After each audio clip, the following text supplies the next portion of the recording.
Chris Parlow 773. Make sure y'all go and follow him, man. Dro the Mob. Make sure y'all go and follow him on all platforms. Shout out Sparks Visual.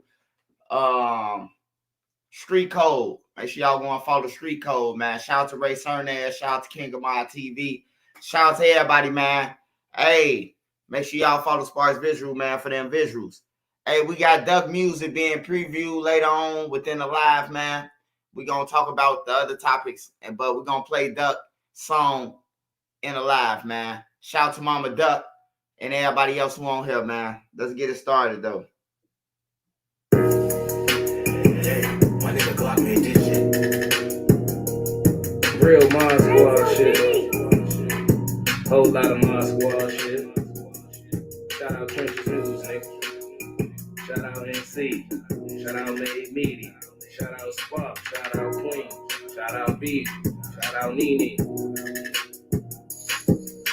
See, hit my phone like Black make us a song. I hit YouTube, found a beat, now a song. And see, you can go to her for the latest news. Like who told on who and who gave who the blues. Can't forget Queen Lotus, that's 126. Shorty smart as hell, gon' have you thinking about shit. Now let's get on the easy, on the down south shit. Shorty real as hell, she gon' tell you about your shit. And she dropping videos, go subscribe to her shit. Sparks got the visuals of 99%. Made media out west, he a film mode nigga. Get that nigga, bring a chick, I bet she feelin' on that nigga. And shout out Savage Black, we gon' party on them niggas. Can't forget Nene, she catch bodies in the chat. It's that page fake or real shit, shorty gon' check. She gon' come back to the chat, wipe his nosy out the chat. Can't forget Uncle Swipe, Mr. Miyagi to you niggas. You can call him Swipe the Jordan or whatever, say you nigga. And to the ones that left, we ain't worried about shit.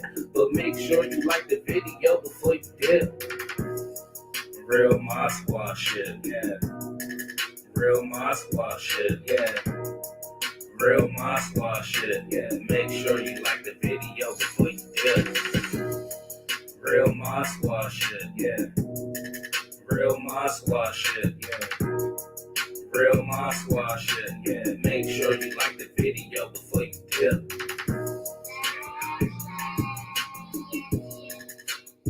Hey, exchange gang. You ain't even finna live to see. You ain't even finna live to see Duck verse on everything.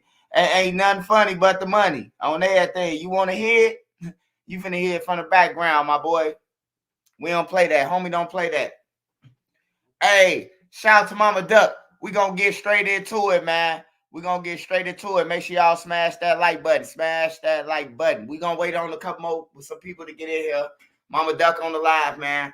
We're going to preview FBG Duck, man. We've been waiting on the songs. And we ain't know why that Duck music wasn't getting dropped. We know Duck got a lot of music. We was wondering. But Mama Duck on top of the business, man. And now we finna get the song. All right, what Mama Duck say? She says, when y'all hear this song, you're going to see the type of time he was on. That's why Manny shelved him. His shit, cause he wasn't dissing, talking about the dead. Hey, yeah. And that too. So that's Mama Duck. I block Adam's channel. Yeah, block Adam. We ain't messing with Adam 22 no more. Block him. Block Adam. Block Adam 22. We ain't playing. He playing on people mamas, man. We ain't honor that shit. So when y'all hear this song by Duck, man, I'm going to play it. Hey, I got to play it a couple of times. Because when you first listen to it, it's like it got to break in your ears. Because this Duck, you listening to it. You know what I'm talking about? And you going to be like, man, it's going to take you back to when Duck was saying the 2020 vision. This is what this song took me back to. When Duck was telling people like, man, get people passes and you don't want nobody to catch you with your kids and shit. Duck was saying some real shit, bro. But nobody bit into it. Everybody thought it was lame. But everybody pushing peace now. You see how it is? Duck gone. Everybody taking a 2020 vision, though. You know what I'm talking about? Why they couldn't do it while Duck was here? That's what's crazy. That's crazy as hell, man. But we're going to get into it. Shout out Mama Duck, man. This all done by Mama Duck, bro. Nobody else, man. On everything. This is all fucking done by Mama Duck, man. She did this. We wouldn't have heard no Duck.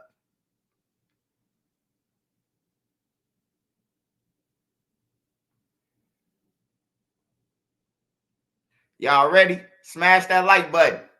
I need y'all to smash that like button. Smash that like button. Y'all finna see what type of time Duck was on, man. See, Manny, he wanted dead bitches. You know what I'm talking about? They live off that shit, Manny them. You know what I mean? They live off that shit. Hey, no, don't play the good shit that ain't nobody gonna listen to that. Manny make them decisions too. I'm telling y'all, I was with him. I the one who told Manny, man, put out Life That I Live by FBG Young them. Manny ain't want to put out Life That I Live. Manny was like, nah, Swipe, ain't nobody gonna listen to that. I'm like, bro, you got to get everybody as fans, bro. That's how Life That I Live by Dutchy and Young. That's how that shit got out. Because I told Manny, I'm like, nah, Manny, if you want to grab the suburban kids and all that shit, bro, put out Life That I Live, man. On everything. So I understand what Sheena's saying, because I work with Manny for some years. I work with Manny.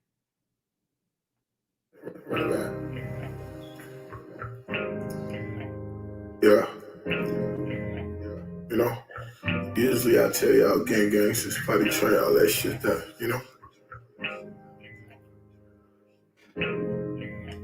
But I just felt like, hold on, give me a second. I just felt like I want to tell y'all a story about that young man.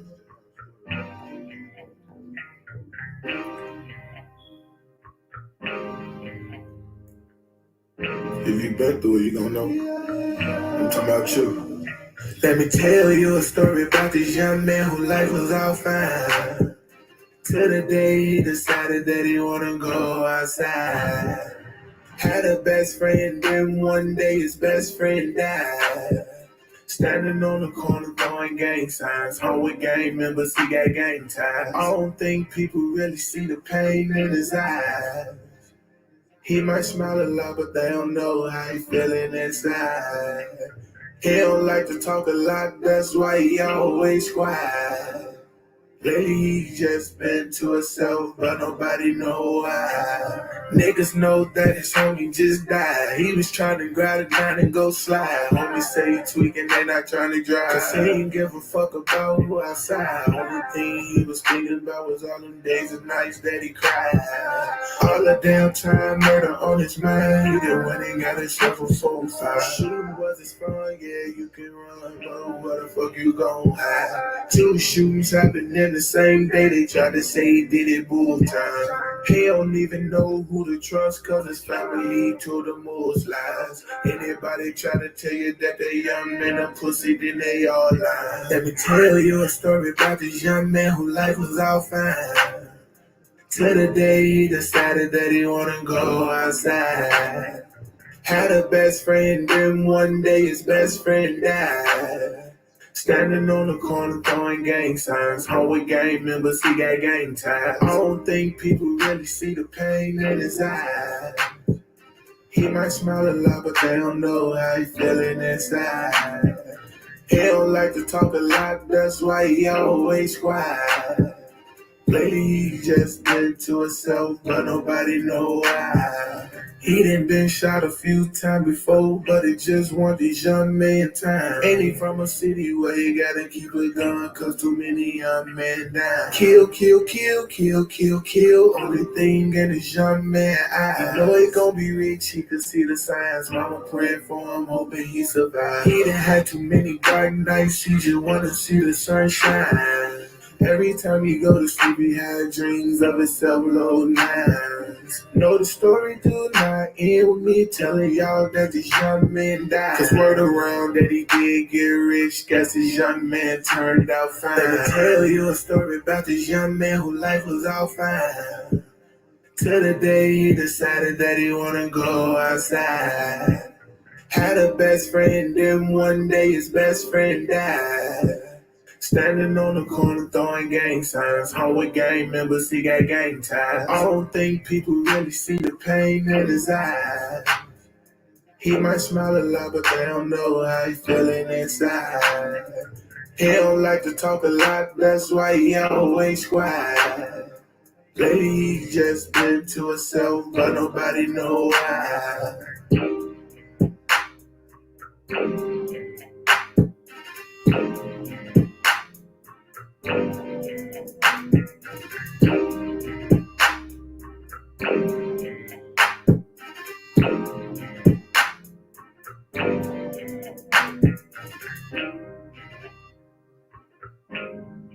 Hey, Mama Duck, they ain't like to hear that shit at the end. I'm gonna tell you this story, but let me tell you this. I ain't finna tell you that the man died. They ain't like that shit. They don't like the story to end with somebody living and successful, man. That's what Duck was getting at the end, man. He ain't telling the story that he was telling. The man, he made it successful. No matter what he said through the rap, the man made it successful. That's what the story was. He made it out that shit. Like, man. Oh, Mama Duck, yeah. They saying keep fighting. Mama Duck on here, she hear y'all. She definitely hear y'all.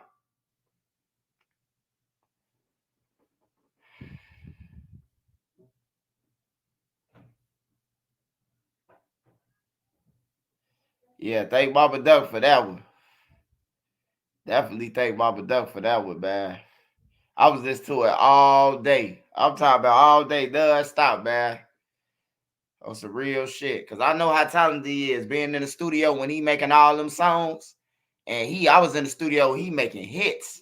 I'm talking about shit that y'all rapping hits. I was in the studio with some of them songs. Shit. And watch them go in there and just run it back. And then next thing you know, this nigga got a whole song, bro. Like Duck was cold. I remember one day him and Dutchy, they was in the hallway at Rich Lorel studio. And they was making the song We Are the Champions. They was remixing Jay-Z and them song. And Duck and Dutchy got into a freestyle competition, bro. And bro, they went Dutchy got off, man. But when he got off, Duck came behind him. And it was like, damn, bro, these dudes cold. You know? Nobody don't get a chance to see it though. Some make it to see it, and some, you know, they don't make it to see it, to see this shit though. But Duck got a lot of music though, man. So I know Mama Duck gonna keep it flowing, man. As long as she can.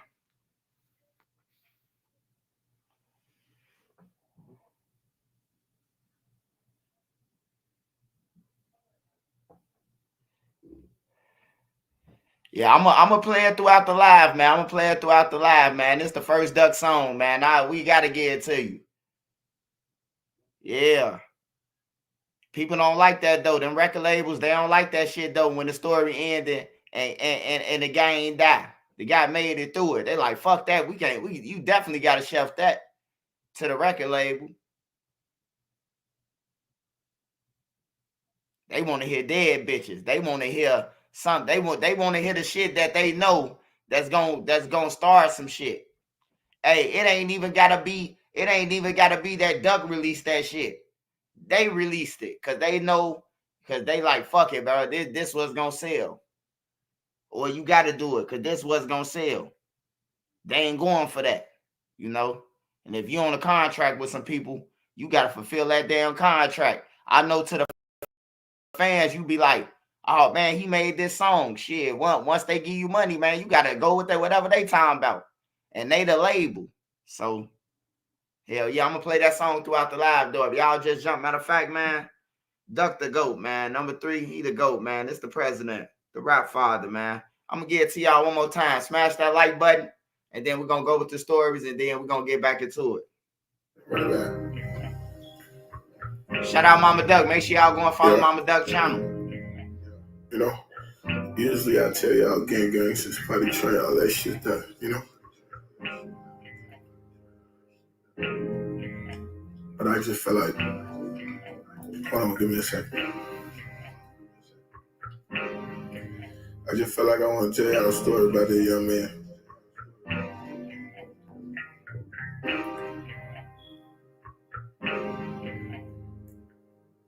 If you've been through it, you gonna know.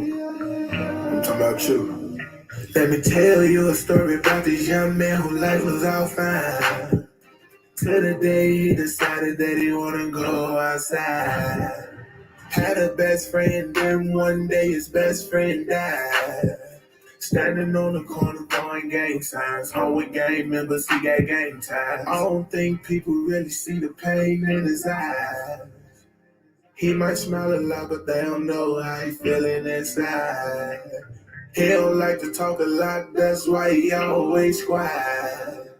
Lately he just been to himself, but nobody know why. Niggas know that his homie just died. He was trying to grab it down and go slide. Homie say he tweaking, they not trying to drive. Cause he ain't give a fuck about who outside. Only thing he was thinking about was all them days and nights that he cried.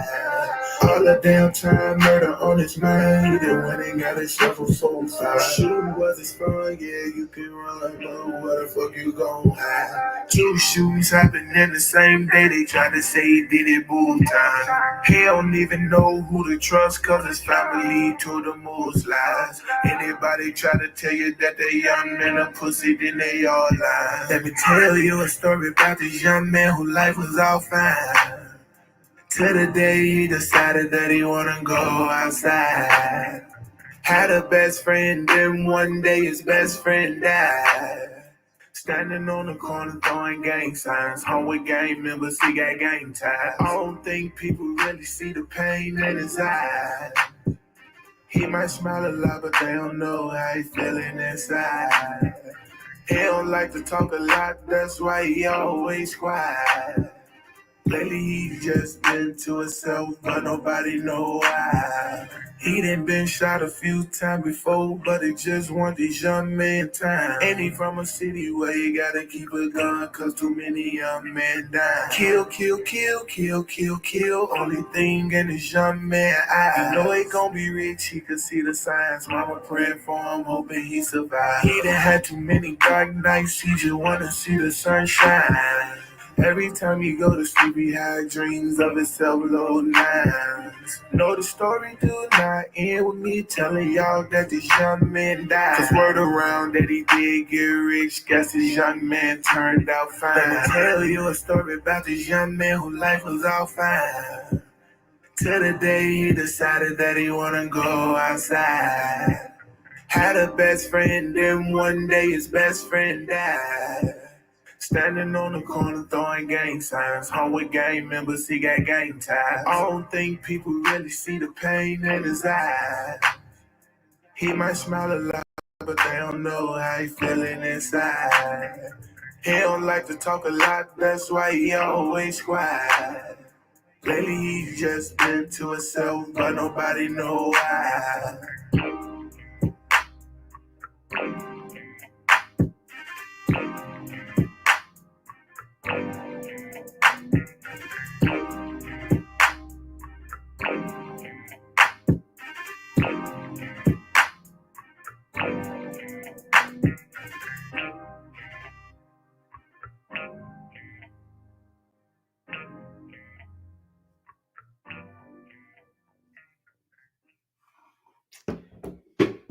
Yep, that's Duck, man. That's that new Duck, man. Mama Duck.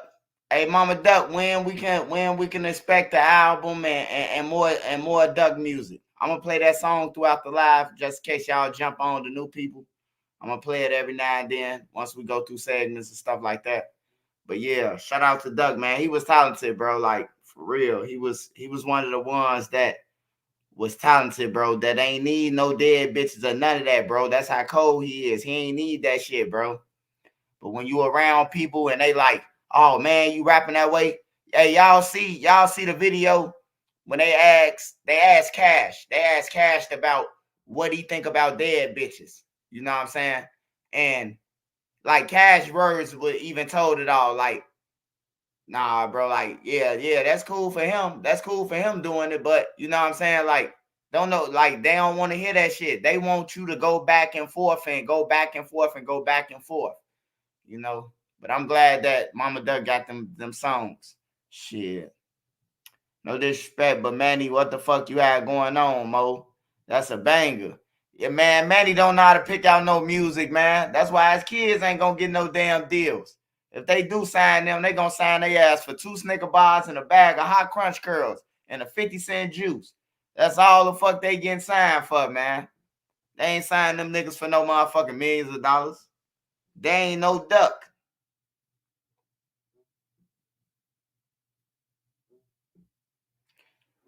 Yeah, I ain't gonna lie. Many wrong for that shit, bro. Cause Duck trusting them, bro. Like, y'all don't know. I know for a fact that, like, Duck trusted Manny, bro.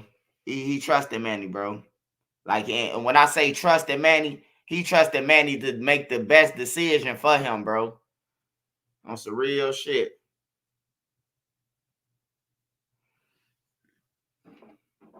Like, Duck was one of them niggas that'll call Manny and be like, "Hey, Manny, I need you to do this, bro. Can you do it?" And Manny would be like, "All right, I'll handle it." And Duck could trust him like that, with shit like that, bro. Or he think he could trust him. You know?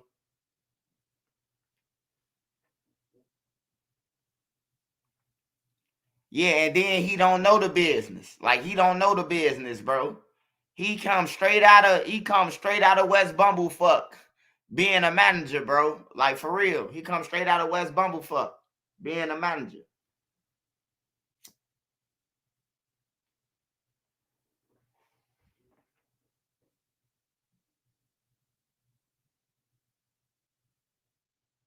Yeah, that song would have went up. What y'all think about the song? Get in the comments. Get in the comments, man. What y'all think about that Duck song? It was different.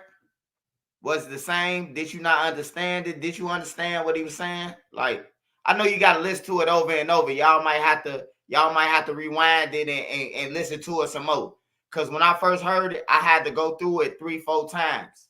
You know what I'm saying? To understand what Duck was saying. You know, and it's a story, bro. It reminds you of Speaker Knockers. It reminds you of him telling the story, bro.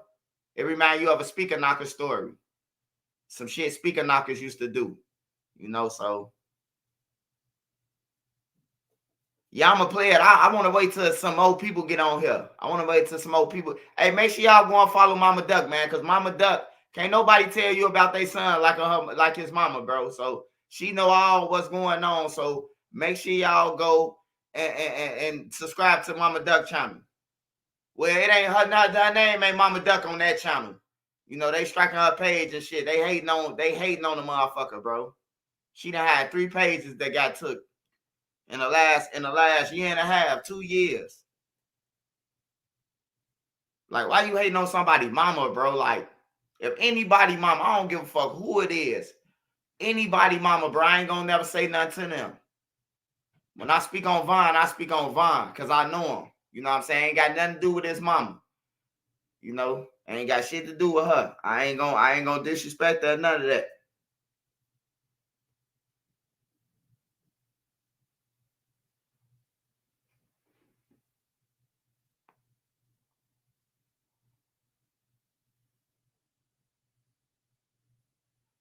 She deserve everything. Yeah, she do. She do, man. She lost her kids to this shit. Not 1, not 2. She lost 3 kids, bro. Like, to more than I think she lost 4. But you know, her daughter. I remember that shit in 2014, bro. I remember that. I remember that clearly, bro. Up north. I don't know if Mama Ducky remember when I came to her crib. Me and Manny. Me and Joe Jackson, bald head ass. We came to her crib to get Duck. I think Duck was shot in the leg at that time. He was I think he was shot in the leg at that time, but we was picking up Duck, man, from up north on Howard. They needed Duck, man. They couldn't do nothing without Duck, man. Couldn't fucking go to the studio. Couldn't do nothing, bro. Duck had to be in that studio, bro, to geek it up. That's how they music was made. He going there, make a hit, and then they come out, and then they come with a hit. You know, they come with some shit.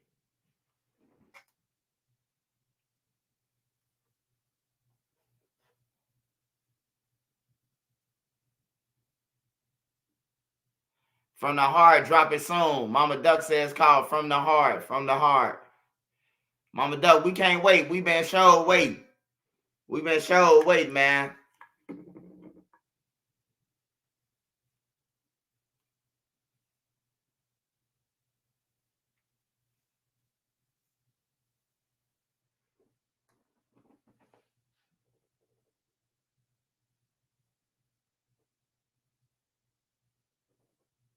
Yeah, don't steal it, man. Just listen to it. Don't steal it, man. Don't go and steal it and try to do your own thing with duck shit, man. I'm telling y'all, don't do it. Please don't do it, man. I'm telling you, Mama Duck got the switch, bro. She got the kill switch, bro. Don't do it. Don't go and make your version of none of that. That shit coming down, bro. Just honor that he gone and this shit for his kids, bro.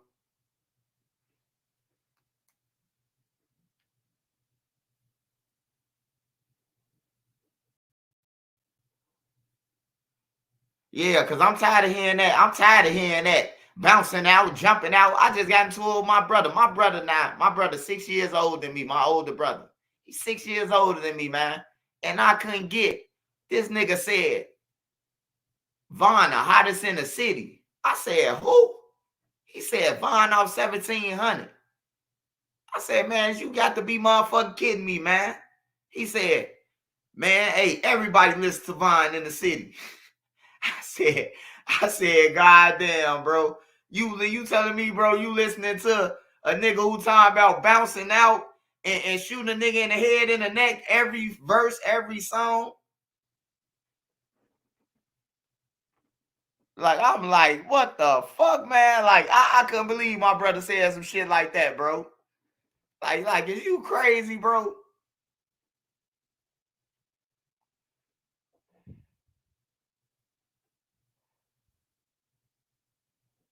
Hell yeah, he was trying to change his image.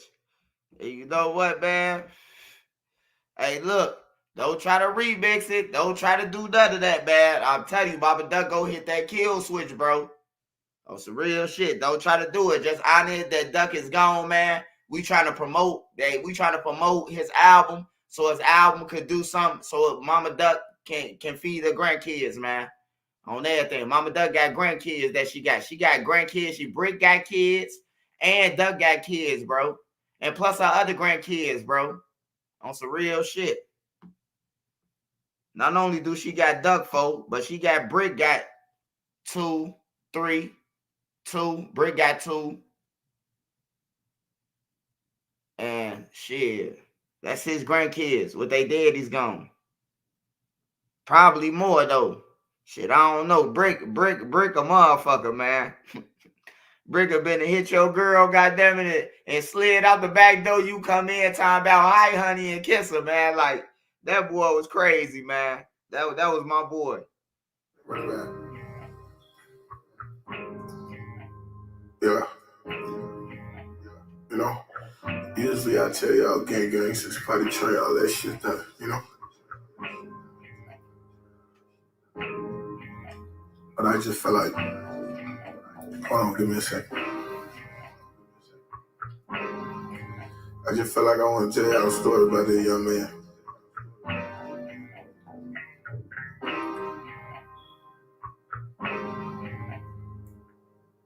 If you been through it, you gon' know. I'm talking about you. Let me tell you a story about this young man whose life was all fine. Till the day he decided that he wanna go outside. Had a best friend, then one day his best friend died. Standing on the corner throwing gang signs. Home with gang members, he got gang ties. I don't think people really see the pain in his eyes. He might smile a lot, but they don't know how he feeling inside. He don't like to talk a lot, that's why he always quiet.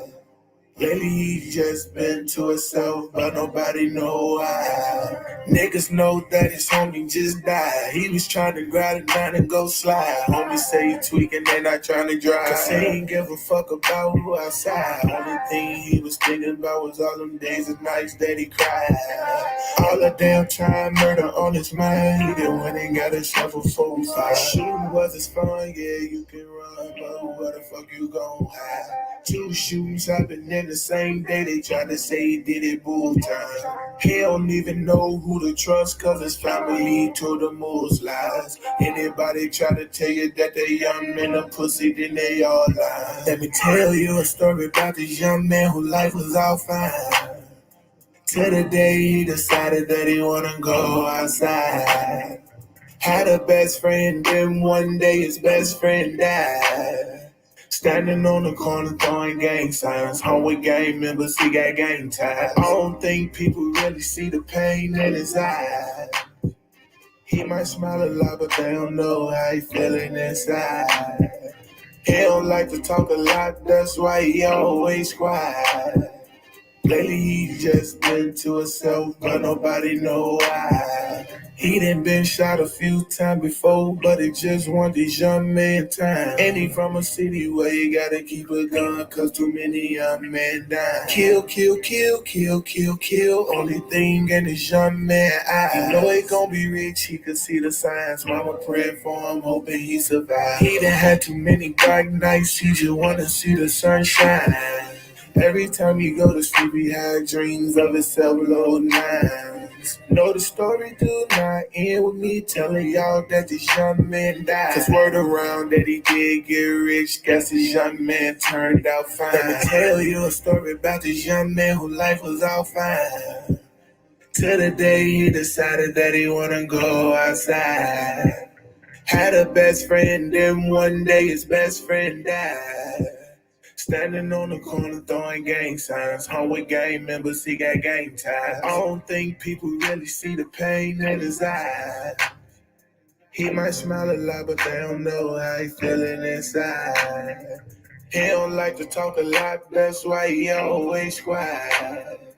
Lately he just been to himself, but nobody know why.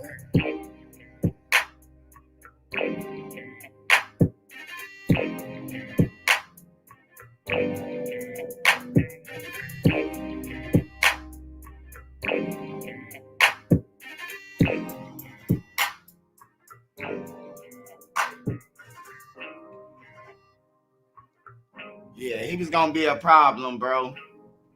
That's why them 9 motherfuckers, it took all fucking 10 dummies to goddamn it, plot, to think about, oh, how we gonna get them on everything. That's why it took them 10 dumb stooges to get them, bro. Oh, it took 10 motherfuckers to know about to go and get Duck on everything, bro. That's crazy. They knew he was coming. They knew Duck was coming, bro. They knew it. They knew it. D-Thing was smart. He wasn't no dummy. He knew Duck was coming. D-Thing knew Duck was coming. He knew. He was like, man, if he get that bag, it ain't gonna be no stopping them, bro. They knew it. Ain't gonna be stopping them, bro. A lot of them, they ain't gonna admit it, but they know Duck like cold, bro. Like he cold than a lot of them. All them. On some real shit. And with a bag behind him, with a real machine behind him, he would have he would have been it would have been different. It would have been a lot different with a real machine behind him.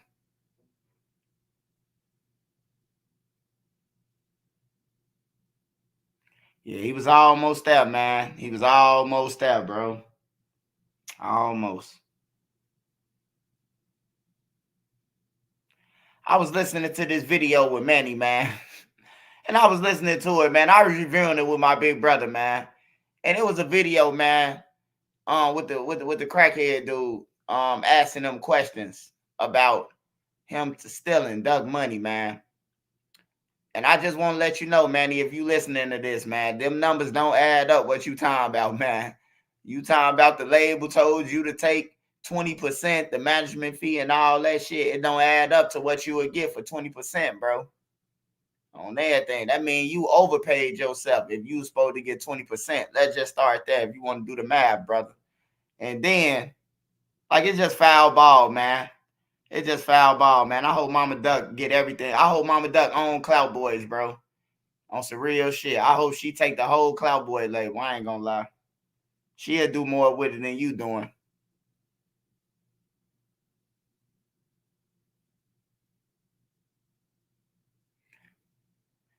Yeah, he was going places, bro. But when you live in a city, bro, like when you live in a city, like, bro, like it's just crazy. I can't even explain it, man.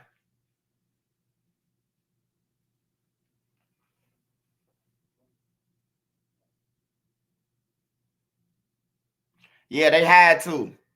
They definitely had to take Duck out. They had to plot against him, bro. 10 motherfuckers. Cause if Vaughn was here, he'll be in jail right now. Finna get sentenced in February. D-Thing will be finna get sentenced in February. And Zell Money be finna get sentenced. The only reason why they ain't on the docket, man, cause they dead, bro. That's the only reason why Zell Money them escaped the docket, bro, cause they dead. Other than that, bro, they'll be right in there with them, bro, for sure. On some real shit, for sure.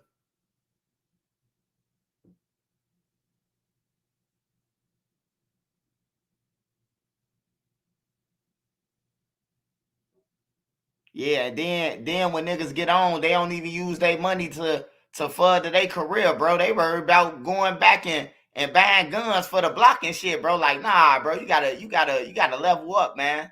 You gotta level up. You gotta know if you get some money, bro. If you get some money and take your bag back to the hood, bro, that's a RICO. You can't get your money. I'm telling you, I'm just saying, bro. You can't get your money and take it back to the hood, man. And niggas popping up with all type of new guns that the police ain't never seen before. Like some shit that they ain't even got. The army ain't even got. You know, that's a RICO, man. You setting yourself up for failure, bro. You just setting yourself up to bond people out. You setting yourself up to, you know what I'm talking about, lawyer fees. You setting yourself up to be sending commissary money. You just setting yourself up, bro. Get a store or something. Get a store with white t-shirts and drawers and honey packs and shit. Like, don't nobody think smart, man. Don't nobody think smart when they get their bag, bro. Everybody just think about stunning on the next motherfucker and oh yeah, we gonna further the killing game. How long you think this shit gonna last, bro, before everybody gone to jail or dead? Like it ain't gonna turn out how you gonna think it is. I try to tell Vert that. I inbox Vert on some real shit. Hey, like Vert, bro. Like, you know, and he talking all that good, that big shit. I signed the deal. You know what I'm talking about? Hey, look, bro.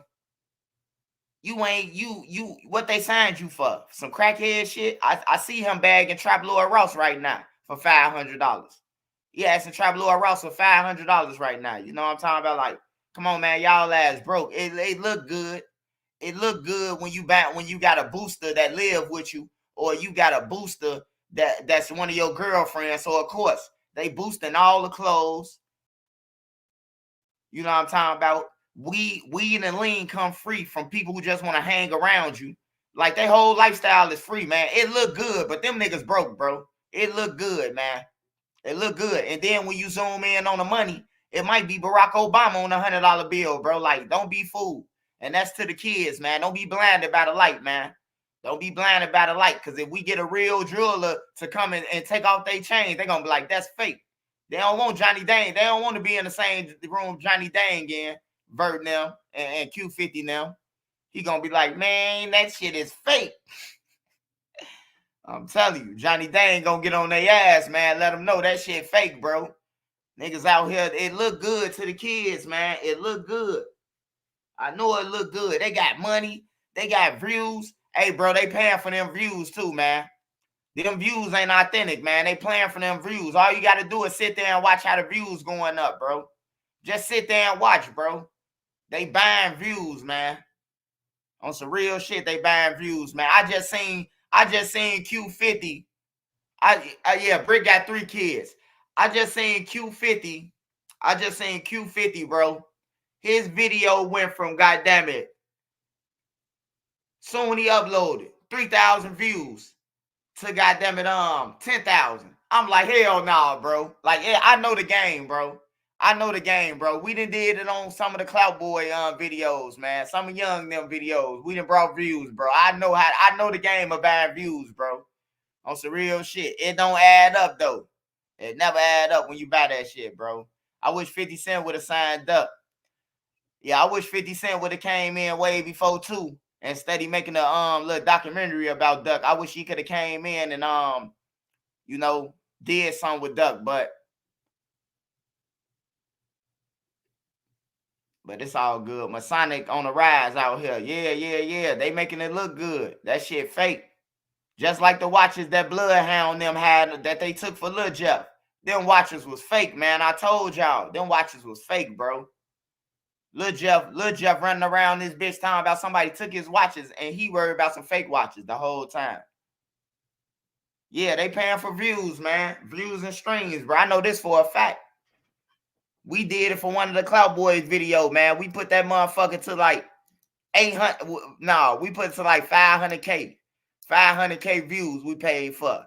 And it in the 500K views, what we paid for, it'll be at 500K within 3 hours, 4 hours. And that video did like 500K views within like 8 hours. It was at 500K. So I know you could pay for it, but YouTube gonna catch on to it and then they gonna strike your shit down. Or they gonna demonetize your page. You ain't gonna get paid for it. You might get paid for it a couple of times, but then they gonna demonetize your page, and your page gonna be demonetized for a long ass time. Like years on everything, bro. So don't see them when you see them buying views, don't buy that shit, man. It look good. It might look good for the moment, but YouTube gonna catch up to it, man.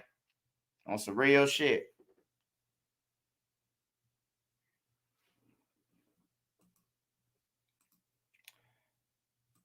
Smash that like button. NC, what's up, NC? NC in the building. Yeah, they don't want the black generation, bro. They don't want the youth, the ones who rapping and shit. They don't want them to put out no positive music, man.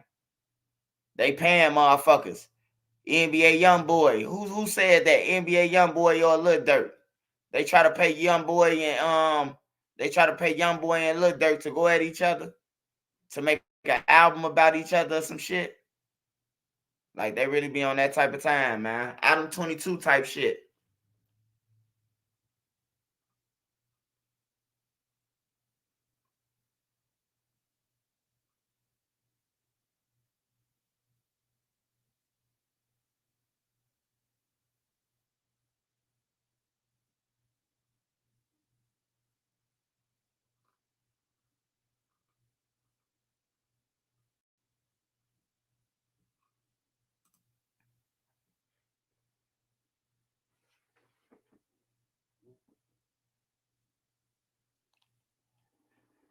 Make sure y'all follow Mama Duck. Make sure y'all follow Mama Duck page, man, for more music. I'm gonna play Duck music in a little bit. We gonna get into some news. We gonna get into some news right now. Smash that like button. Hey, don't play with Duck content, bro. Don't play with his content. Don't go try to take it nowhere else. Cause look, it's a board. It's called a board. That Mama Duck could look at it and she could see where that motherfucker song go. I don't give a fuck if you put it in the UK. She gonna be able to tell, man. Don't be mad, bro, when your shit gets struck. We don't want to hear no bitching or crying, bro. His kids need that money, bro. His family, bro.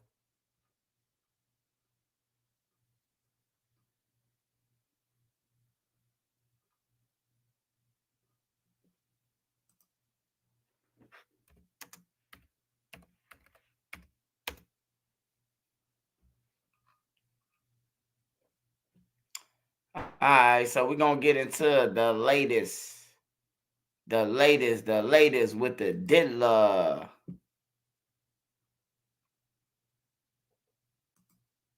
Yeah, only people from Chicago that's gonna go on no jumper is garbage ass rappers who trying to further their career on everything. That's it. Them the only people who gonna go on no jumper, bro. It's people who trying to further their garbage ass rap career. So they need to be on the platform. So you know what I'm talking about?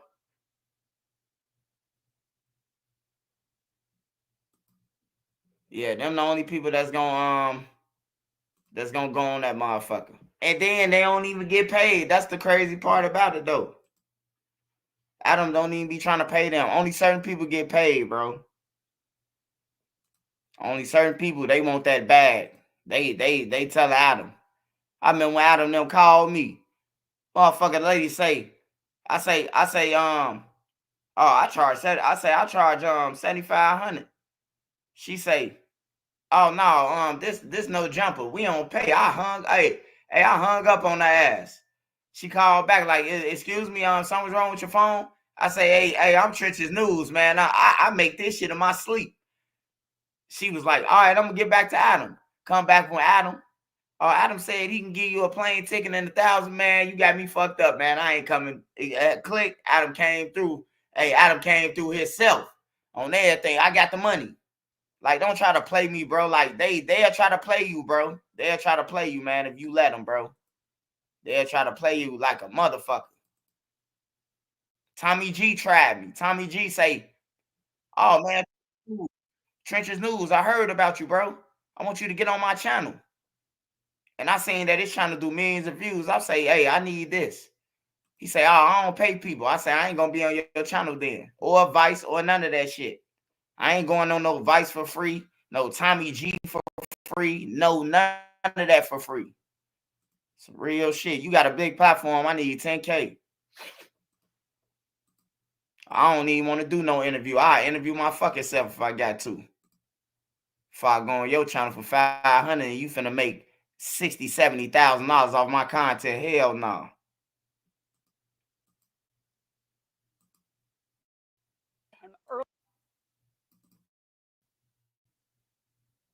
Musician Sean Diddy Combs facing a new round of serious and disturbing allegations. They're in 6 new lawsuits, all filed anonymously at this point. The alleged victims include men, women, and a teenage boy. The lawsuit says Combs told them that then 16-year-old boy that the alleged star, that is the allegation from him. CNN's Elizabeth Wagmeister is joining us now from Los Angeles.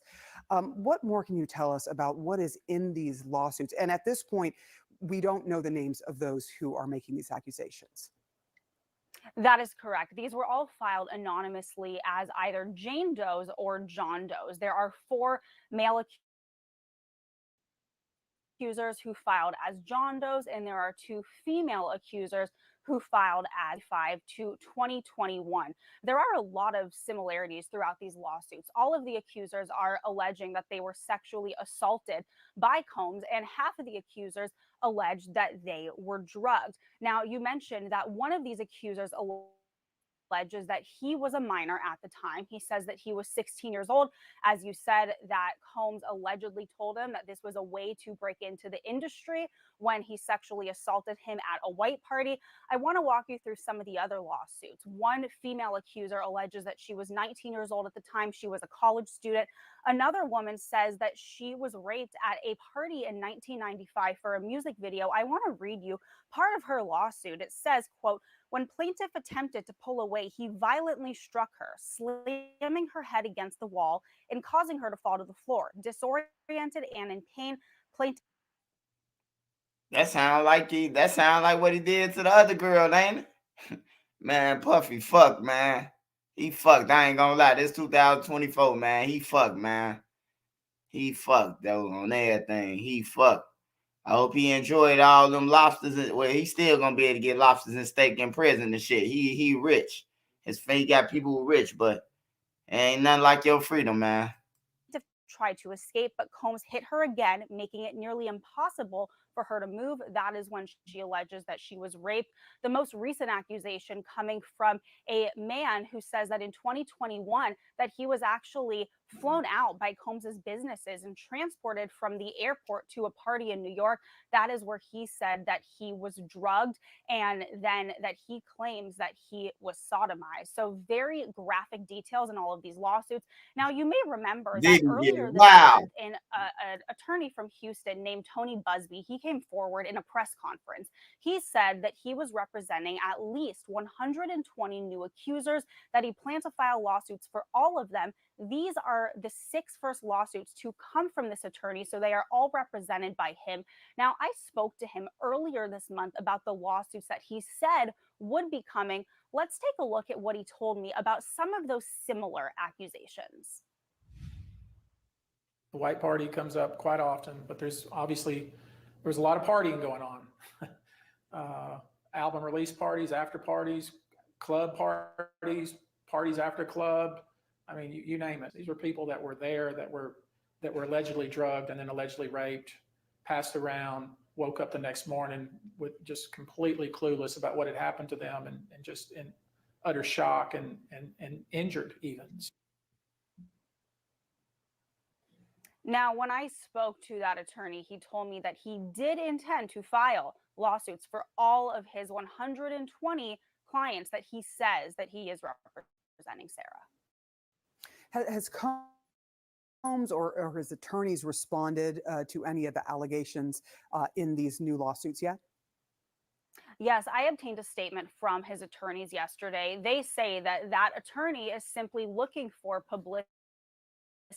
I want to read you part of their statement, Sarah. They say, quote, Mr. Combs and his legal team have full confidence in the facts, the legal defenses, and the integrity of the judicial process. In court, the truth will prevail that Mr. Combs has never sexually assaulted anyone, adult or minor, man or woman. So you see there, not responding to the specific allegations in these 6 lawsuits, but denying full stop that beyond even these 6 lawsuits that he ever sexually assaulted anyone.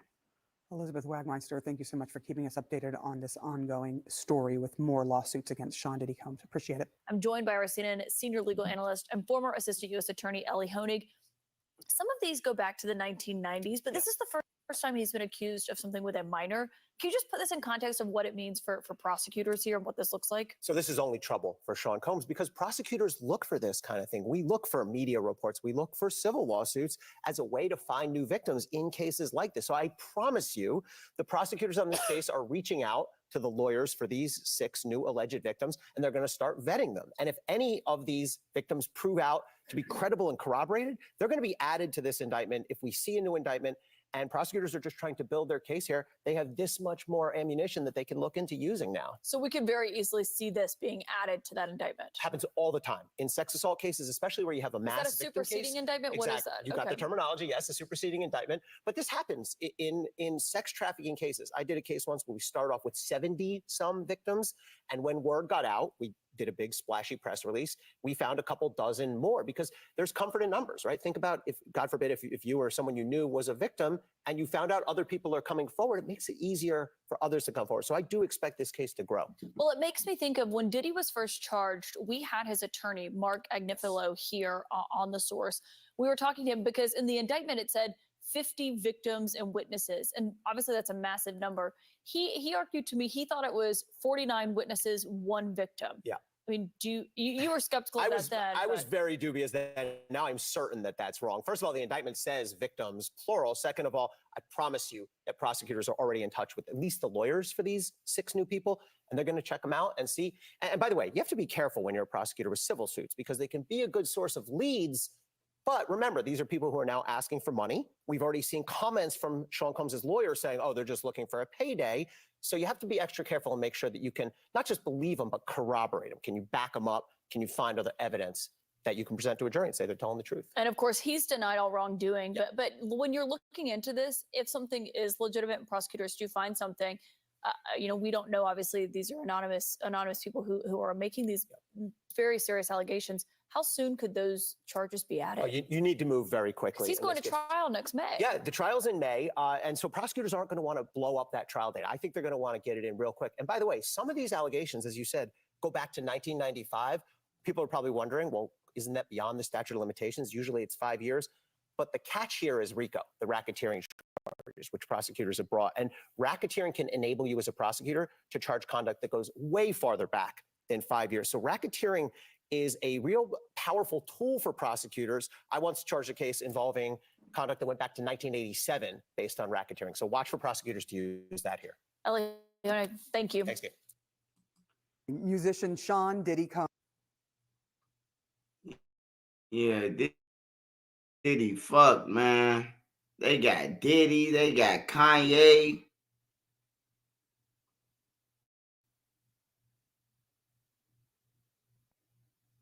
Man.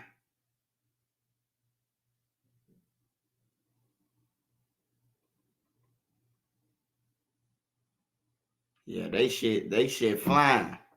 G Money them paying them for them views.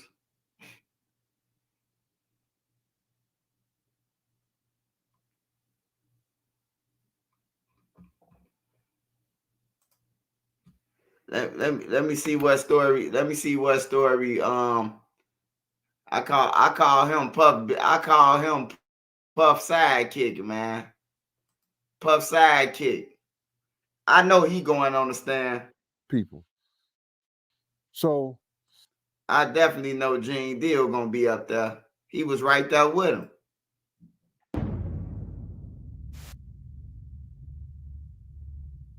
You heard about this sex tape that's being shopped around, a Diddy and another male? They say the other male is an A-list celebrity. I would wonder if he's white or black.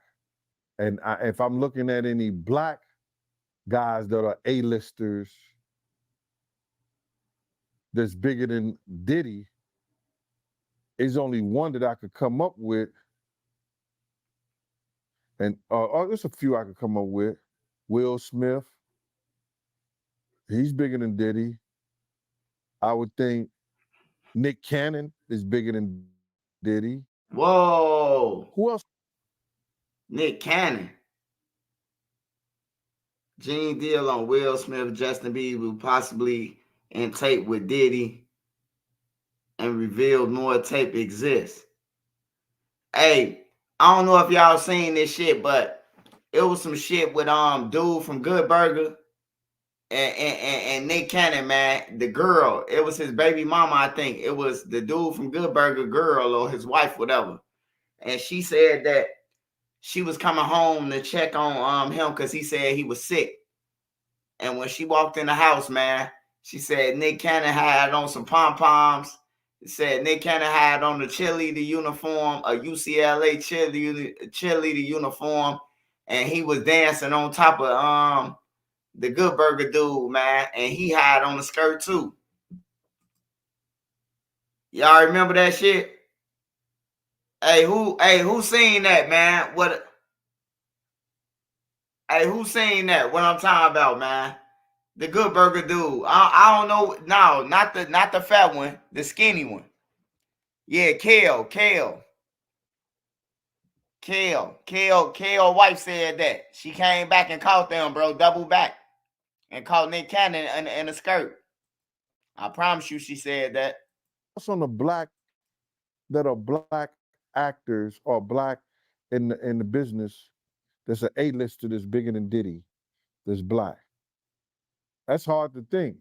But then if you got the A-listers, you know, you got to realize he ran with that black that Rat Pack. And I don't want to even say their names because they said I got their names wrong last time. What's his name? Kushner? What's the other guy? Leonardo? Yeah, his name. Man, I don't keep up with these cats. But I heard that that's not only the tape that's being shopped. There's some other tapes out there, other people too with him. And him doing some things with some other people. So it's quite a few tapes that might be out there, what they're hearing. And I don't want to see the tapes, but I want to know if they're really true. Because if they got some tapes out there and it's with some underage, whether it's celebrities or not, it's gonna be crazy, bro. It's gonna be real crazy. And they're gonna have to bring that to forefront because the prosecutor's gonna want those tapes. And they're gonna do whatever they have to do legally to get those tapes. No ifs, ands, and buts about it. So we just better hope for his sake, that's just a bunch of bull crap. But then there's lawyers out there saying, yeah, the tape does exist. Lawyers got on television to say the tapes exist. I don't really know or trust that because they was trying to say he had a tape with one of the bodyguards and this lady that came out. So we don't know what to think until we actually see that and we get that version. You remember we had that bootleg version of R. Kelly tape? Yeah, I remember that. They don't even bootleg. Yo, they don't even bootleg no more, man. So it's going to be hard to figure it out I paid $20 for that R. if it Kelly does tape. exist. They selling Do that you believe the motherfucker guy in the for a tape is black? dub. If he's bigger than Diddy and he's not none of the names that I said, probably so. But then they say he was young too. Yeah, they say he was young. Let me get his name right. I hope it ain't the Bieber. Hell no. I hope it's not the Bieber. That's a good one. It might be him. It's the Bieber, man. It's definitely But the if they Bieber. saying that the guy is young and he's an A-lister, I can't think of that many black people, man. Right. He Not young at and all. A-lister. It ain't nobody but And us and somebody that more Bieber. powerful, more of a celebrity than Diddy. Usher and You understand what Bieber, I'm saying? man. If they were saying somebody that was more celebrity than Diddy, he was an A-lister, he was younger. You know what I'm saying? And if he's not black, it would have to be the Bieber. That's his name, Bieber? They said I got that wrong too. Justin Bieber, allegedly. I don't know, bro. Right. But when you heard the news that Diddy, he had a tape with another man, did that catch you by surprise or no? Well, all this shit is by surprise to me. A lot of this shit is by surprise to me, to be totally Chris honest, Brown. man. Because I knew. Hey, they said it's an A-lister that's bigger than Diddy. Who is an A-lister that was a kid? I can't think about no kids but Usher. Usher was a kid around Diddy and Justin Bieber. Them the only kids that, well, Chris Cross, but I don't think Chris Cross in his lawsuit. I don't think they in this one with Diddy. I don't think they brung up Chris Cross. Bow Wow. Oh, Bow Wow. Bow Wow too. Bow Wow say that was his idol. I could believe that. Orlando Brown. Yeah, it's got to be Bieber, man. It's got to be Bieber. It's got to be Bieber or Usher, bro. Look at Bieber now. He doing hard chemicals to fight them Diddy nightmares. I remember when Bieber got caught with all that damn lean.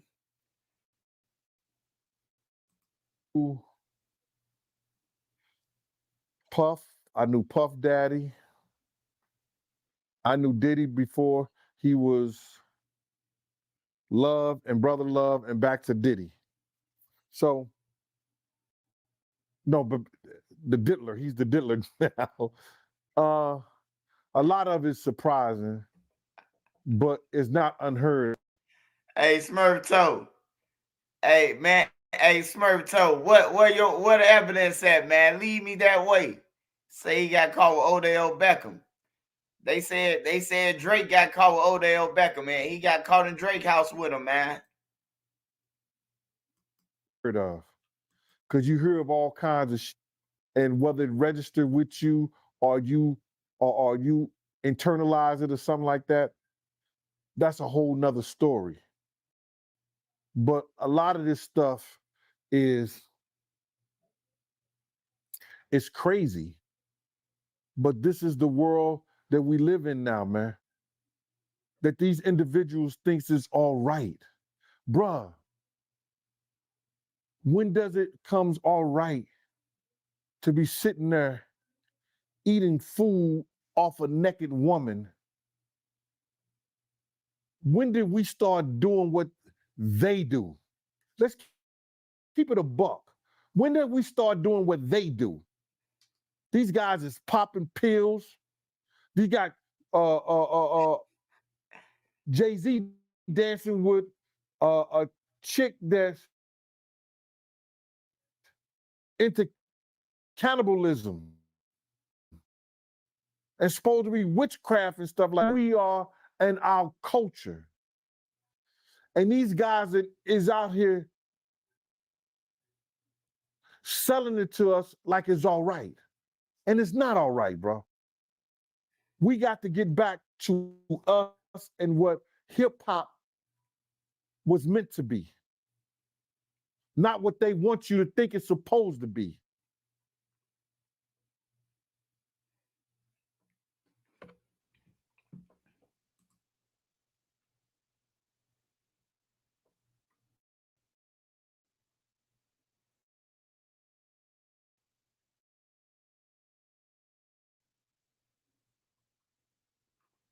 Jay-Z and them ain't playing fair. They say motherfucking they struck Piers Morgan them page.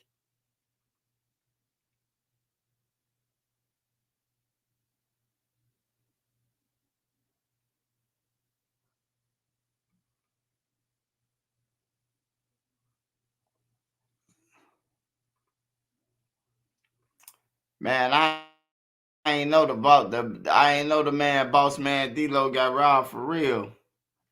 I thought they was just fucking around.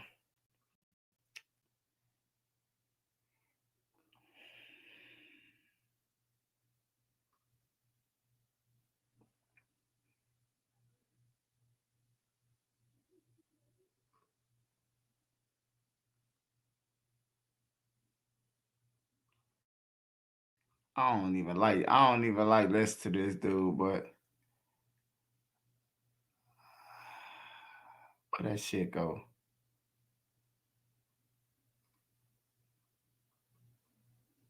Alright.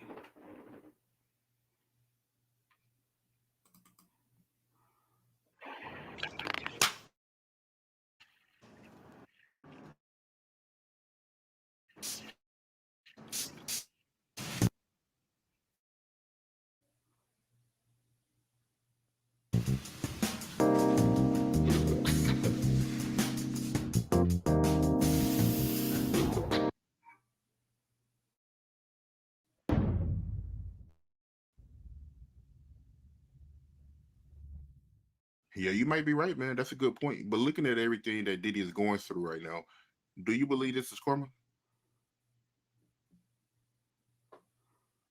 Most likely, yeah. I could see that. Yeah. I mean, didn't I? Yeah, wasn't I saying that? Was it on this show where I said, why?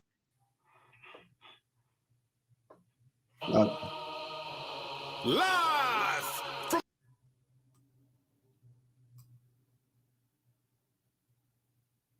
from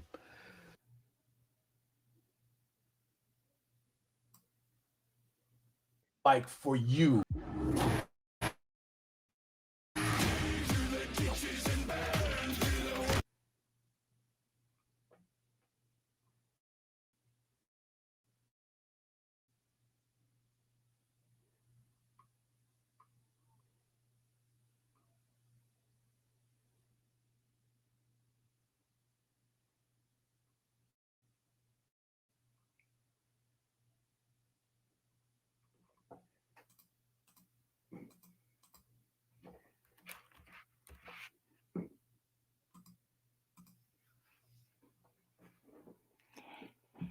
What y'all on in the comments? Enex well respected battle weapon this day. Shout out Ruger the business.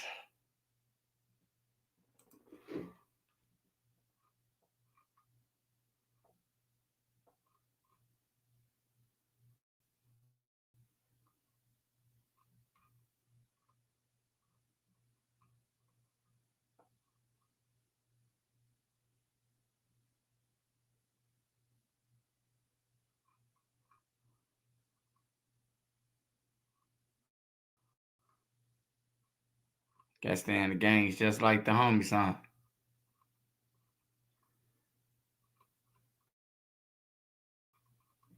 Man, I don't know where the fuck that story go with this lady, man. Yeah, we're friends. live.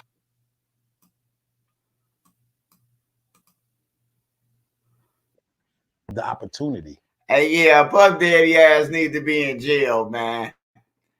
Hey, his ways just remind me of a motherfucker who ain't never had power, and when they get it, they gonna treat people like shit, bro. That's bogus, bro.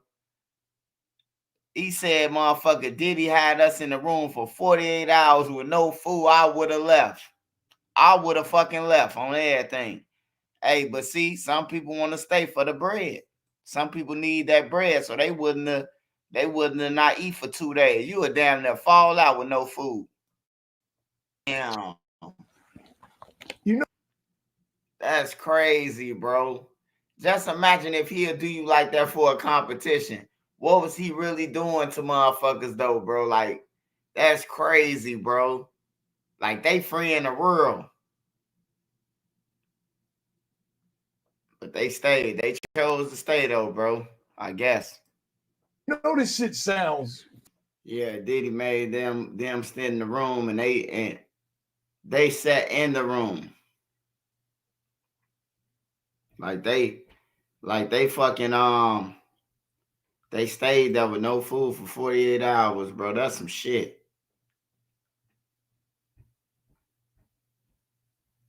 I wouldn't even want to be on no record label. I wouldn't even want to be on no record label that I had to sit in the motherfucking room for 48 hours and no food. Like, bro, this ain't no. I understand discipline, bro. I understand all that shit, bro.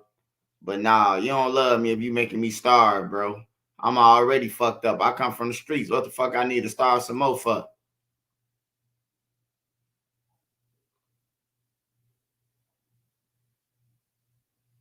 DJU 5 Dirty Vine interview. 5 Dirty Vine. What the fuck? Man, some new niggas it's some new rappers every day in Chicago, man. It's some new rappers every motherfucking day in Chicago, man.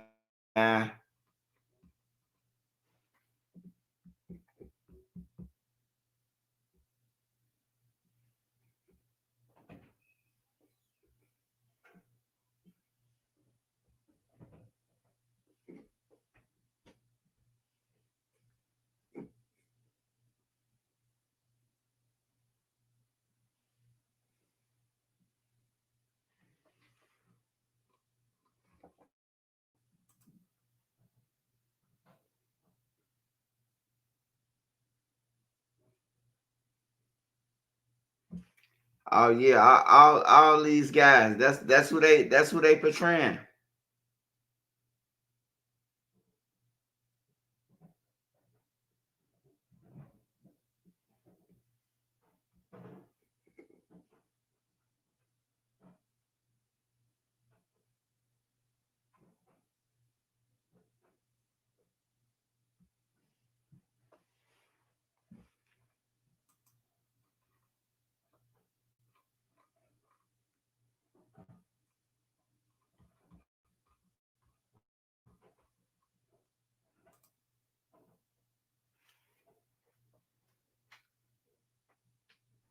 Oh damn, my team.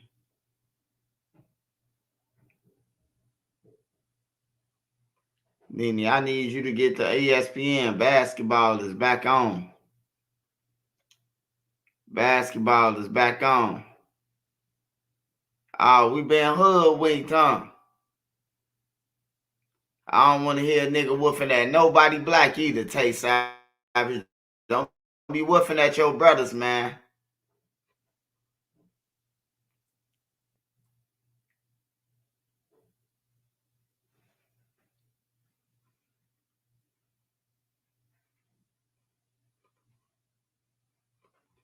That's your shit going up.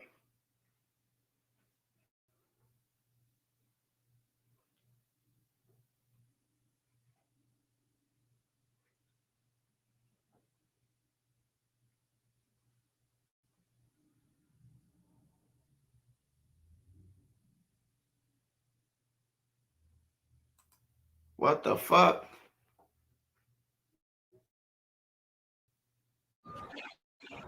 Welcome to AutoZone. What are you working on today? My car's starting kind of slow. Let's see. Sure, it's free. Positive.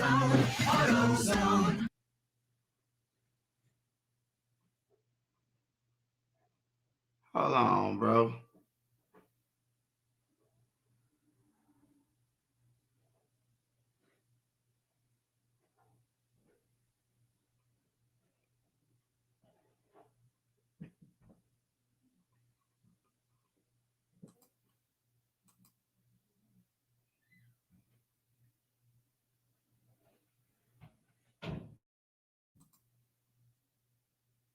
Check. He's a woman.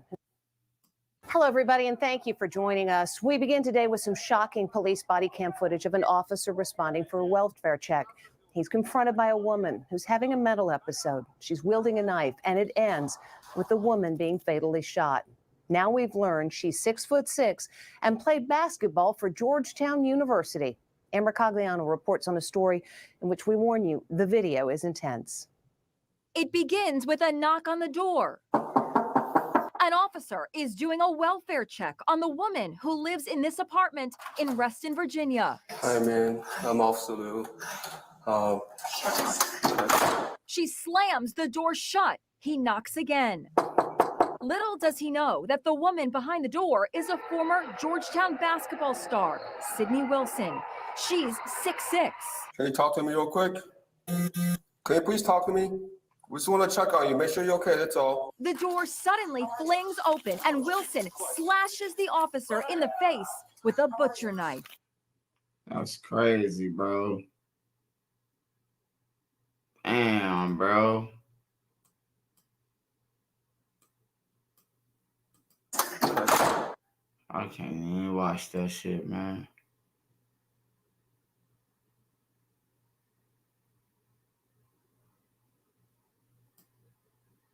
Damn, she had actually got him. The officer tried everything to defuse the situation. Our police officer literally runs backwards as he's pleading with this woman to stop. We showed the video to former LAPD Sergeant Cheryl Dorsey for her analysis. Deadly force. When she did open the door, we remembering her in happier times. No one could have ever predicted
What the fuck going on?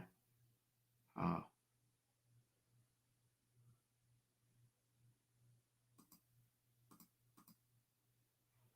I gotta come back to that shit. It's tweaking. Did they really did the US really send troops to Hey, I don't know about that shit, man. Hey. All you gotta do is look it up, my brother. I don't know what that. I ain't got nothing to do with whatever they did, man.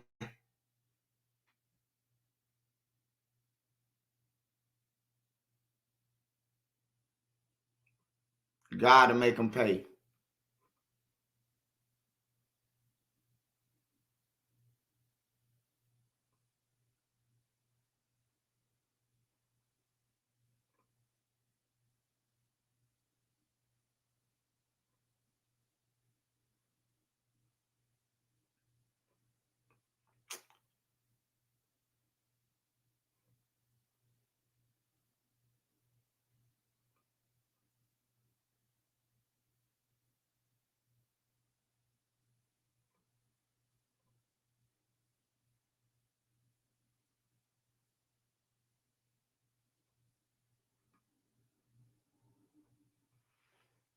Yeah, well, I just see that shit at. I wouldn't even told nobody that. I stayed in the room with Diddy and I ain't eat for 48 hours. I wouldn't even told that shit. I wouldn't even pay to even listen to that story. Tell you the truth.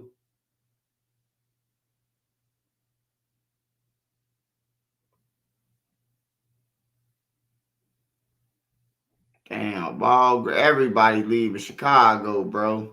Chicago gonna look like Gary, Indiana in one motherfucking minute.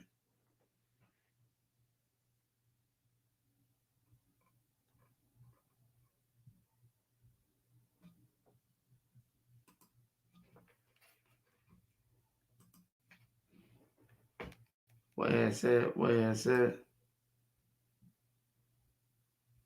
Bone Yak, what's up, Bone Yak? Gunna 5, what's up? Shout out to everybody on here. This motherfucking stream, y'all fucking up. I don't know what's going on. All right, there we go. We might be back in play.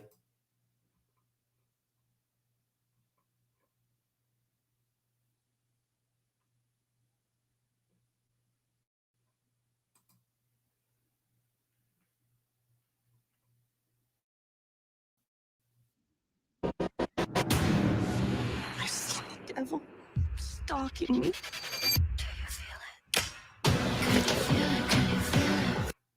Overnight, a man was shot and killed at a restaurant in Little Village. A restaurant worker was hurt. Eric is live at Mount Sinai Hospital with the latest. Eric? Well, good morning. The 27-year-old worker is in serious condition this morning here at the hospital. It appears she was hit by a bullet that went through the glass of the restaurant. Chicago police say the 30-year-old man killed was trying to get into Delicia's Mexican restaurant on 26th between Keeler and Kedwell around 11:30 last night. They say two men with guns fired multiple shots, hitting him in the head and also hitting the worker. Police collected evidence well into the morning hours at the restaurant. It isn't clear right now if the two men had been chasing the 30-year-old before he got to the restaurant. His identity has not been released. Right now, no one is in custody.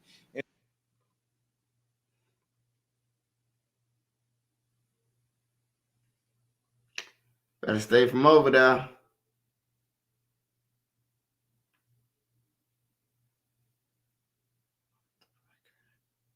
But I know it off the record for. Let's see what Stephen A. talking about. For today's show, I have to get started with some politics because I've had something on my mind that I've been holding in for the last few days or so, and I'm not going to hold it in anymore. It's specifically the presidential election, which is just over 2 weeks away. National polls show former President Donald Trump and Vice President Kamala Harris essentially in a dead heat heading towards November 5th. Both campaigns were on the trail over the last week or so, including this weekend, including some of the surrogates as well. And for Kamala Harris, that would include former President Barack Obama, who hit the trail stumping for Democrats. The former president made headlines this weekend, actually a few days before this weekend as well, speaking to a forum of black men in Pittsburgh, Pennsylvania. Obama spoke directly to all men who may be considering not voting or voting for Donald Trump in this election cycle. Before I go any further, I want you to hear exactly what this man had to say. I've got a problem with that because part of it makes me think, I'm speaking to men directly, part of it makes me think that, well, you just aren't feeling the idea of having a woman as president. And you're coming up with other alternatives and other reasons for that. And so now you're thinking about sitting out or even supporting somebody who has a history of denigrating you because you think that's a sign of strength, because that's what being a man is, putting women down. That's not acceptable. Man, you ain't did shit. Respectfully. Hold on, man. Man, Barack Obama ain't never did shit for us, bro. Like, what the fuck? Who the fuck is he talking? Who is Obama talking to, bro? First of all, I'm confused. What is he talking about? On everything, bro. His wife is from 64th and King Drive. They stayed on 51st, 2 blocks away from Young Money. And let the violence go on, ain't help the city or none of that shit. So what the fuck is you talking about? Why should we vote for you? The bitch who you telling us to vote for? Goofy.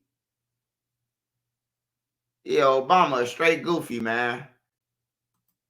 President Obama, what you said is not acceptable. I'm going to say it again. Respectfully, what you said is not acceptable. Not to me.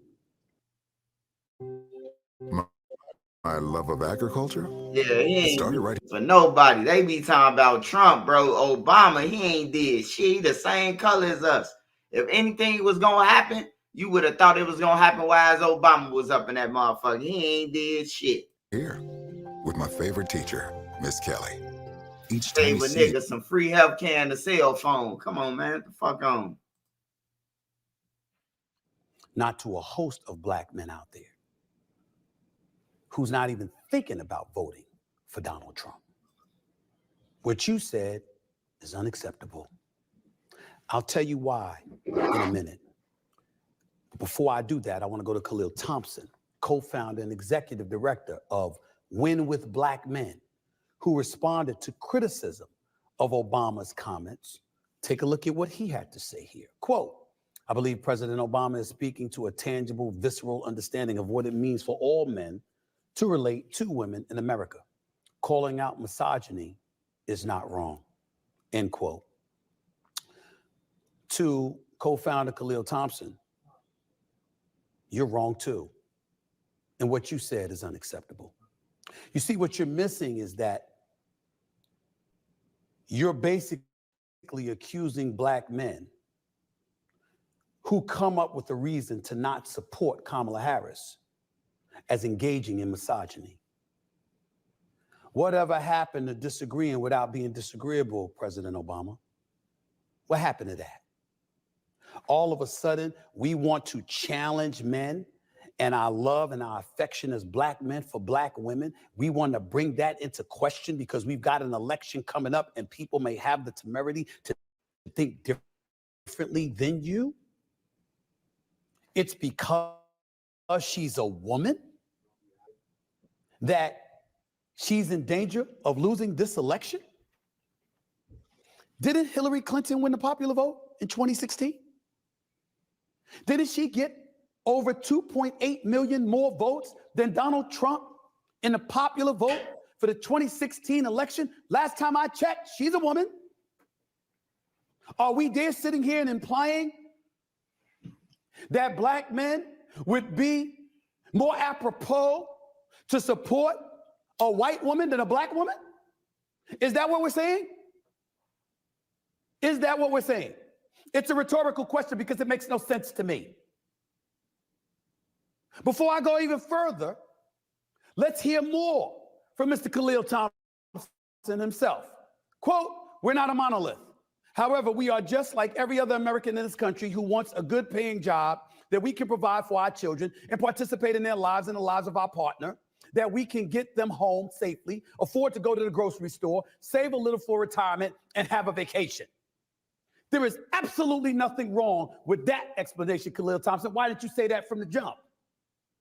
What's up with the misogyny comments?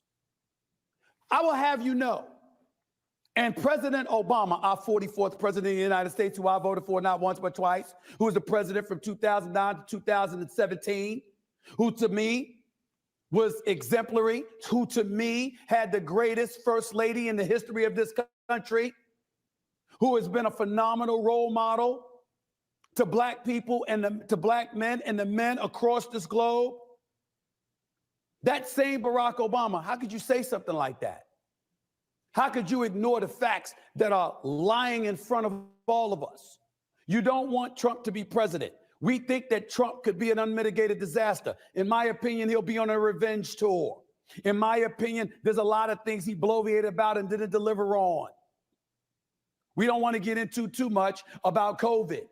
We don't want to get into too much about him overblowing his contribution to HBCUs, the wall that he was going to build, and the Mexican was going to pay for it. He ended up building 2% of the wall, and the Mexicans didn't pay a dime. We could get into a whole bunch of stuff about him. That's a given. I understand that. But let's get back to the part about black men. That's what we're going to talk about right now. That's what we're going to talk about. President Obama, why didn't you tell the folks with the cameras rolling and the black men in attendance that there's been diminishing black voters, particularly black men, since you were in office? In 2008, 95% of the black populace voted for Barack Obama. It dipped in 2012 by about 6 to 8%. It dipped another 6% in 2016 when Hillary was running. It dipped even more in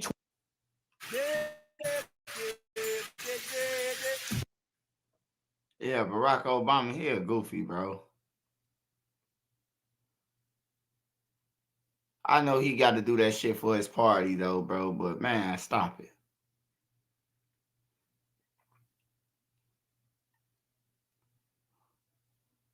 In other news,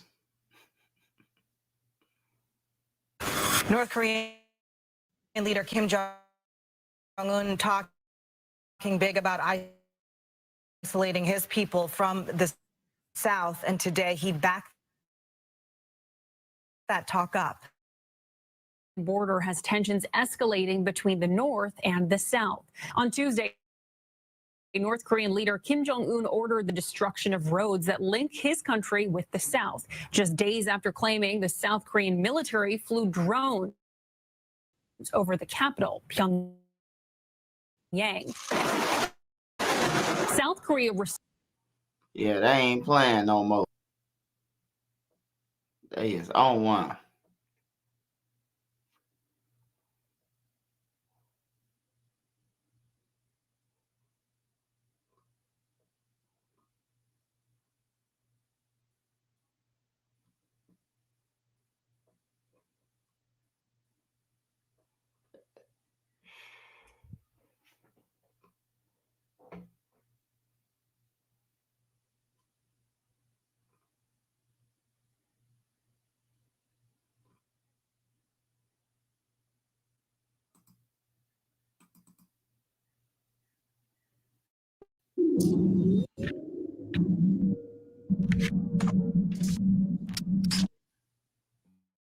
What Wait. the fuck's going on?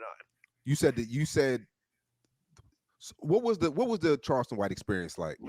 I keep telling you, man, we had fun, but it was a setup. KKK. This nigga did a whole hour on YouTube about Orlando Brown. I just seen that shit like 2 weeks ago. Somebody was like, why do you keep saying he's cool in your interviews, Orlando? After they did that to you, he sat on YouTube and then I said, what? I go to the shit on YouTube. He's saying, like, look at this nigga and look at this nigga here and look at this nigga here. And I'm like, oh, they tried to really silencing the drag a nigga. Like, why would he do that? Why would he do that? I called.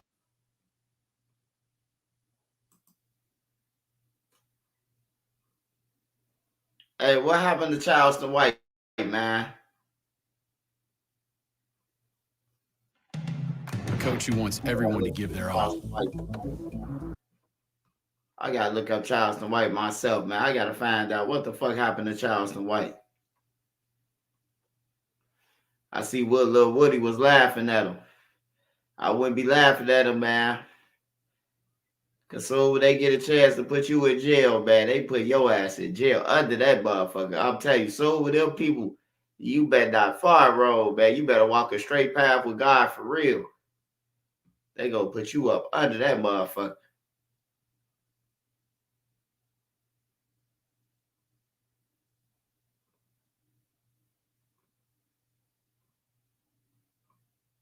I wonder where the fuck the Wooski been at. Man, let me see who the fuck is these dudes.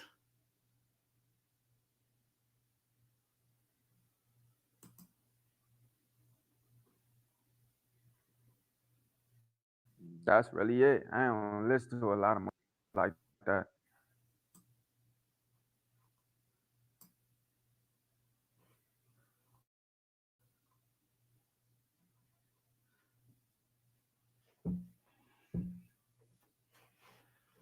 DJ, you there, man? Fat Dirty Vaughn, what you on, gang? I'm chilling, man. I'm chilling. Hey. Fire Dirty Vine, man. What the fuck, man? Is these kids off drugs, man? Why motherfucker just, yeah, exactly. Hey, Fish Gold. Hey, my boy Arlen ain't trying to hear that. Shout out Arlen. That's shout out Arlen, man. Arlen ain't trying to hear that shit. I already know, my boy, but I love you though, Arlen. Hey, but why these guys always gotta hide 5 names, man? Why nobody named Steven or Urkel or Jaleel or, you know what I'm saying? Why ain't nobody named Johnny or Jonathan or Thomas? The baby the only motherfucker who say his name is Jonathan. He say my name Jonathan. He'll say Jonathan every now and then in his raps to let you know, man, my name Jonathan, nigga. Jonathan taking off on people. That's one thing I respect about the baby, man. The baby, you run up on him, he gonna whoop you, and the bodyguard gonna whoop you. They got a chemistry. They whooping ass together. You hear me? But yeah, everybody got these fucking 20, 30 names on their names. 5 Dirty Vaughn. Shout out May J.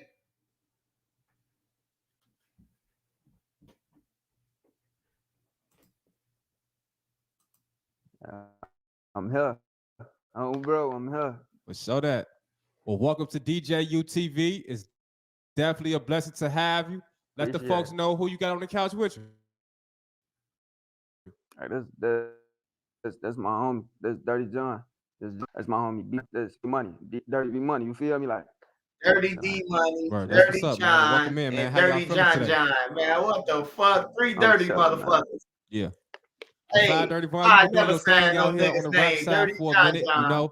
know. We actually interviewed your Dirty John John, Dirty Tim, and Dirty Vaughn. Dirty, what's his name? Hold on. And Dirty 5 Vaughn, man. 5 Dirty Vaughn, man. The 3 dirty motherfuckers, man.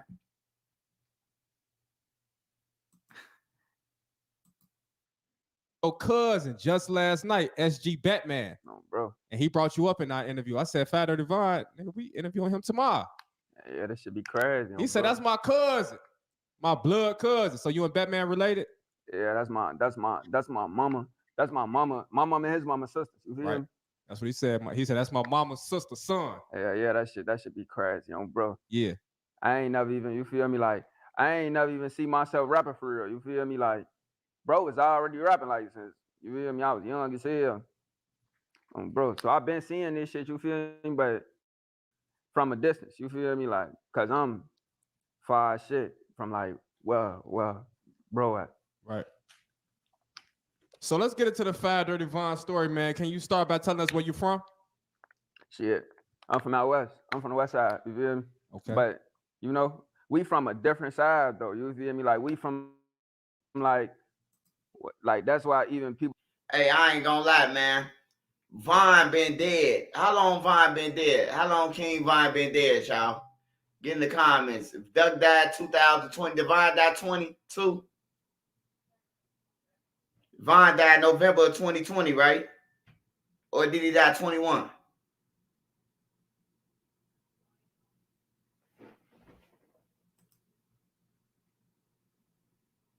All right, Vaughn died 2020.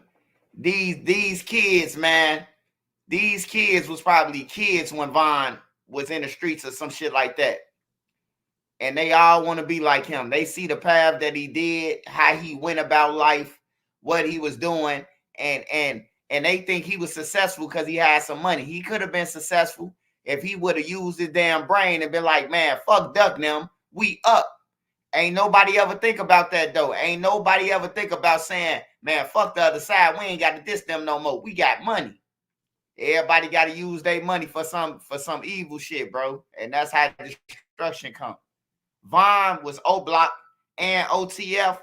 Vaughn is the reason why they going down, bro. I ain't gonna lie to you. He the reason, bro. And he gone. That's what the evil do. The evil take down everything. Even when they gone, they still take it down shit. On some real shit. Vaughn was never supposed to be signed, bro. He was never supposed to rap. If any nigga was no Vaughn in real life, they never was supposed to mix entertainment with killing. Because Vaughn made that shit real. He took his life story shit he was doing on the streets and put this shit in music, and which made it more even dangerous. People don't even be understanding, like we be saying, like, you feel me, 5 and shit. Cause y'all probably don't even know, like, it's a whole side of the city that's like, you feel me, that just whole bunch of different 5, you feel me, but it ain't nobody that rap, you feel me, like, and a lot of people don't rap, or if they do rap, they don't really, like, you know, get what we be at and shit, like, what we at and shit, but I'm doing this shit, you feel me, I'm doing this shit, just to show, like, it's a whole different side in this motherfucker, you feel me, a whole different talk, lingo, all type of shit, and we in the city, you feel me? But Right. I grew up like Holman area, you feel me? Like Holman. North Londale area, you feel Right. me? Garfield Park area, shit like that. So what was it like for you growing up out west? Hey, I ain't gonna lie to you. Like where I'm from, I ain't gonna lie. It's really like They you speak a feel lot me? and ain't It's a saying lot of shit. hustlers I and shit. agree. Like it ain't really, you feel me? You It's a feel lot me? of, You feel me? You feel it's a me? lot of that. You feel me? You too, feel me? me? Like killings and shit too. But it's more hustling. Like where I'm really from, you feel me? Like it's a lot of hustlers. Like it's like a, you feel me? Not to say too much, but it's kind of like, you We feel me, like a can't feel joint, you you, feel me, nigga. like You ain't trappers said and shit. you feel me? So a lot of niggas just getting money. Either you gonna, where I'm from, either you gonna get some money or you gonna watch, you feel me? Like either you gonna get some money or you gonna watch. And a Exactly, lot Ray of J. flashy ass niggas. Like Okay. a lot of niggas that's just, you feel me, got a lot, feel me, like hood rich, you feel me? Like a lot of niggas just hood, you feel me, got a lot of money in the hood, you feel me? And you young as hell seeing that shit. You know, Yeah. how that be? So how was your household growing up? Did you have both parents, and how many siblings do you have? I got 2 sisters, but I got 2 sisters, but you know, I got brothers too, but they ain't my real brothers, you feel me? But like, since I had all girls in my house, you feel me? I used to like go to my like neighbor's house and shit, and my neighbor like down the street, they had boys over there, you feel me? So I like grew up over there too, so I called them my little brothers, but one of them died. Sure. Okay.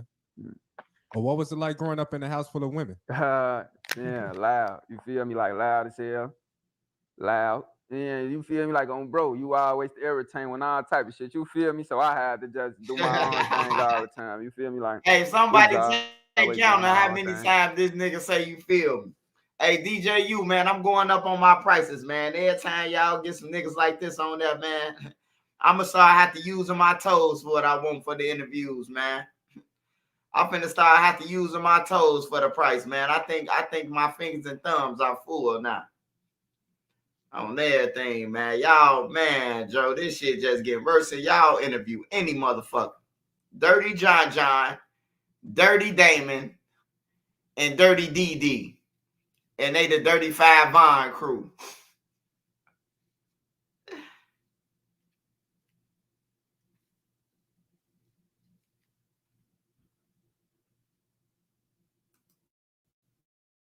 So you got 2 sisters. Are you the baby boy? Yeah, I'm the youngest. Okay. I'm the youngest and shit. So I imagine your sisters are protective of their little brother.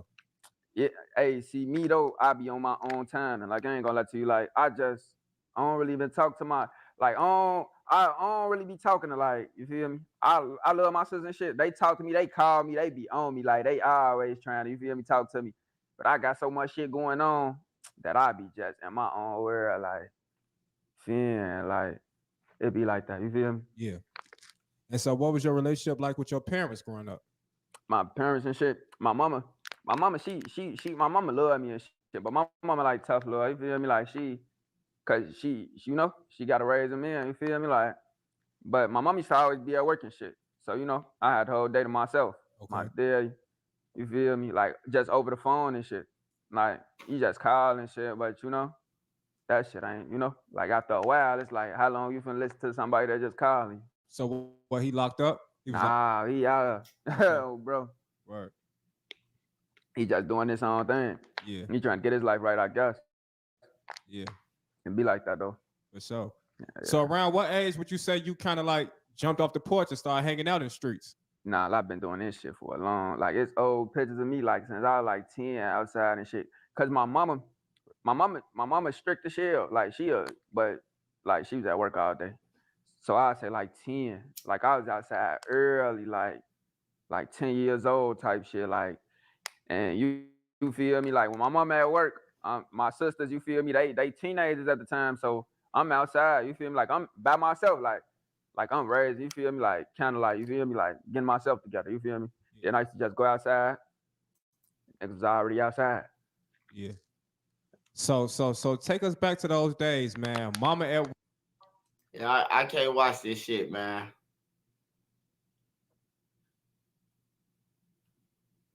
I can't watch that shit. I ain't gonna need a lot of y'all, man. He didn't hit me with enough, you feel me?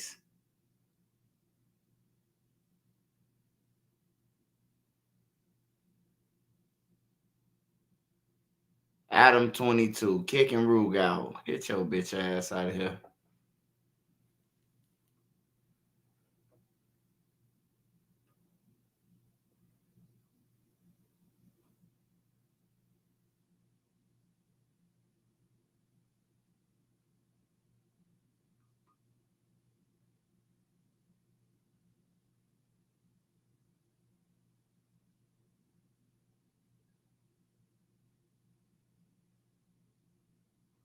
What we watching y'all tonight, man? It's on y'all, man. What y'all watching? What y'all watching for us to pick, man? Oh, there, what we watching for tonight, man?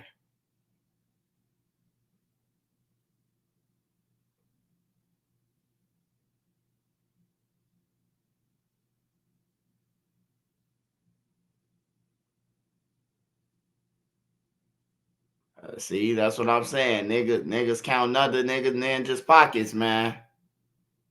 The baby on Kanye West Warehouse 50 Cent support. Nope.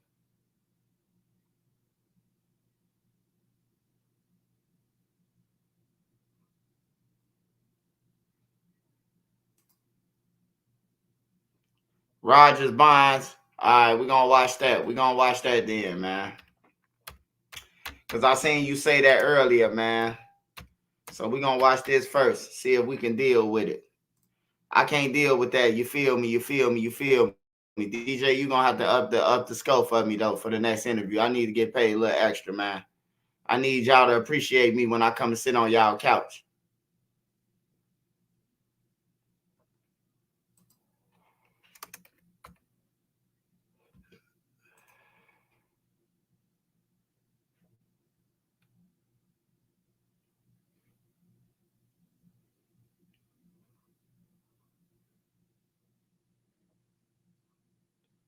This who y'all talk about? Oh, he got it. Hey, yeah, it is annoying. Hey, he got to spray that. He got to get a new couch when I come now. I ain't sitting on that couch, man. I can't bring no bed bugs to my house. I live in a nice house, man. We can't afford no bed bugs, bro. We got too much good shit to be affording bed bugs, man.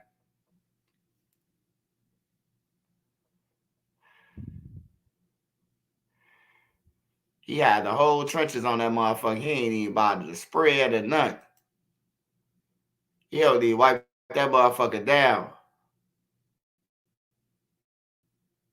Bet you that motherfucker still smell like Bezu.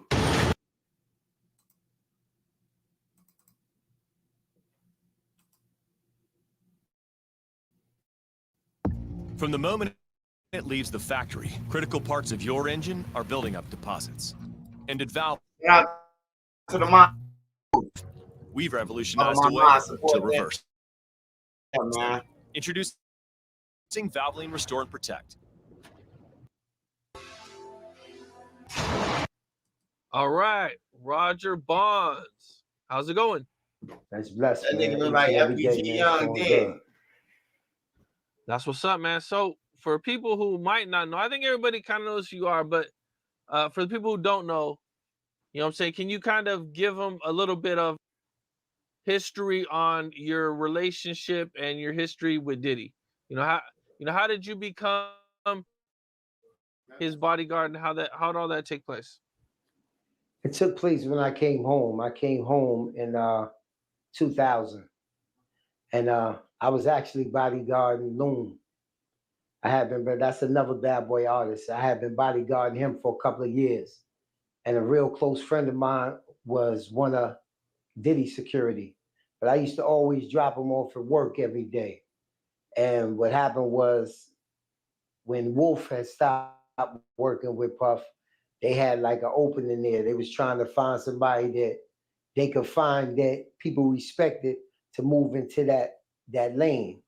And his head of security asked my man one day, yo, I be seeing homeboy to drop you off every day. I see him holding down Loon and everything.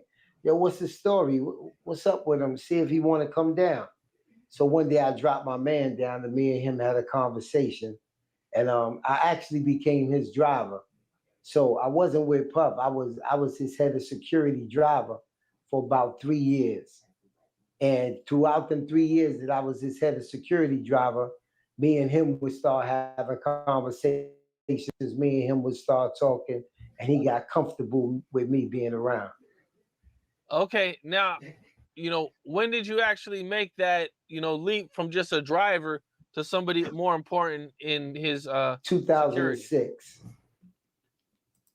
2006, his head of security came to me and said, yo, you ready to get on the books? And it was only like 2 or 3 people that could do that at that time. It was 50 Cent, Jay-Z, and Puff, who could actually give you the health insurance, give you the on the books, give you a check, pay taxes. Everybody else was kind of like sporadic. If they got a show, they would have security. But those were the only 3 guys that could give you an everyday job. So that's what I started doing in 2006. Was there any situation or anything that happened that made him want to bump you up to it? Well, it was just about him feeling more comfortable with me. But it was a situation between Jay-Z and R. Kelly. If you remember back then, they had the Best of Both Worlds tour. And R. Kelly had dropped the mic because that's when he had allegations with the young girls and everything else. And he said he seen somebody in the crowd in Madison Square Garden flash a gun at him. So he just dropped the mic and said that he couldn't perform no longer. And Puff just happened to be in the crowd watching the show. Was Jay-Z on stage with R. Kelly when this happened? Nah, he wasn't on. He was backstage waiting to go on. So the way they did their show is one went on for a little while, then one went on for a little while, then one went on back and forth. And then at the end of the show, they both would do their songs together that they had together. So this was when R. Kelly first got on the stage. And he just dropped the mic. And Puff said, yo, he looked at me, he said, yo, is that real? I said, man, I guess so. And the lights went out in Madison Square Garden. All the lights went out. It was pitch black. And Puff Diddy just ran to the back of the stage, and the security moved and let him in the back. And Jay-Z was like, yo, what I do? He was like, yo, man, don't worry, we're gonna get it together. Ja Rule was actually there, but he was there to do a song that he had with R. Kelly. But Ja Rule said, yo, forget that, man. This is New York. I'm rocking with you. Mary J. Blige was there. It was a lot of people from New York there that just formed Voltron and said, yo, we're going to finish this show. We're going to rock it out. And R. Kelly and them tried to get back on stage after like 20 minutes. I mean, they security had guns out, everything. And they was trying to get back on stage. And if you know Jay-Z, little man, Tata, he was standing backstage and he was like, yo, they not getting back up here. And he had some mace and he sprayed the mace. And I grabbed Puff and threw him behind me. I remember that. And then we started beefing with the other cats. There was a few hands that was thrown. And then I took Tata up out of there and I put him in the cab when we got out. And Jay-Z was like, yo, who your man Tata talking about? And he was like, yo, that's my man Bonds, you know, da-da-da-da. So he said, yo, bring him to 4040 so we could get through.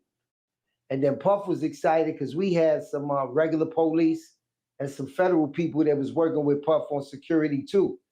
And Puff said, yo, man, the way you was moving, man, I need you with me all the time. So from that day on, we became like every day working with him every morning. From like the morning that he woke up, he would give. Hey, y'all ain't just peep what he just said. Y'all ain't peep what he just said, right? Puffy already had federal people on the payroll. They probably been watching Puff. They probably been infiltrating this shit. At least I think that's what he just said. I don't know. We became like every day working with him every morning. From like the morning that he woke up, he would give call time to the time that it was time to go to bed. Who all did Tata spray with the mace? Was it just R. Kelly or was it other people? Nah, it wasn't R. Kelly. It was just people that was, and he had a big entourage. So it wasn't actually R. Kelly. It was somebody from his entourage that was trying to get on the stage. But they got to get on the stage from the back. And Tata was just standing there, like I told you. Diddy was standing there. They was talking to Jay, and then Jay went back on the stage to perform. But as he's performing, I guess R. Kelly felt like, yo, man, I got to get back on the stage and explain to people what happened. But Tata wasn't going for it because he don't got no idea what they coming back on the stage for. You know what I'm saying? They was rolling deep. It had to be at least 30, 40, 50 of them. You know what I'm saying? And they was rolling deep. What's up? This is Cam Capone. We got more content like this coming soon. So hit that like button. What's up? This is Cam Capone. Roger Bond. What we watching next, man? Somebody pick out something else. Next. What we watching next, y'all? What we watching next, y'all? Have something already ready. If it's worth showing off, it's worth protecting. Add tech coverage to your USAA renter's insurance and help protect your electronics from accidents, spills, and...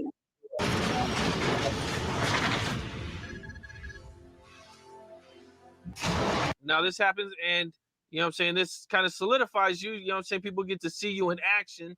So you're able to now, they want to promote you. How is that? You know what I'm saying? You know, now you're being promoted.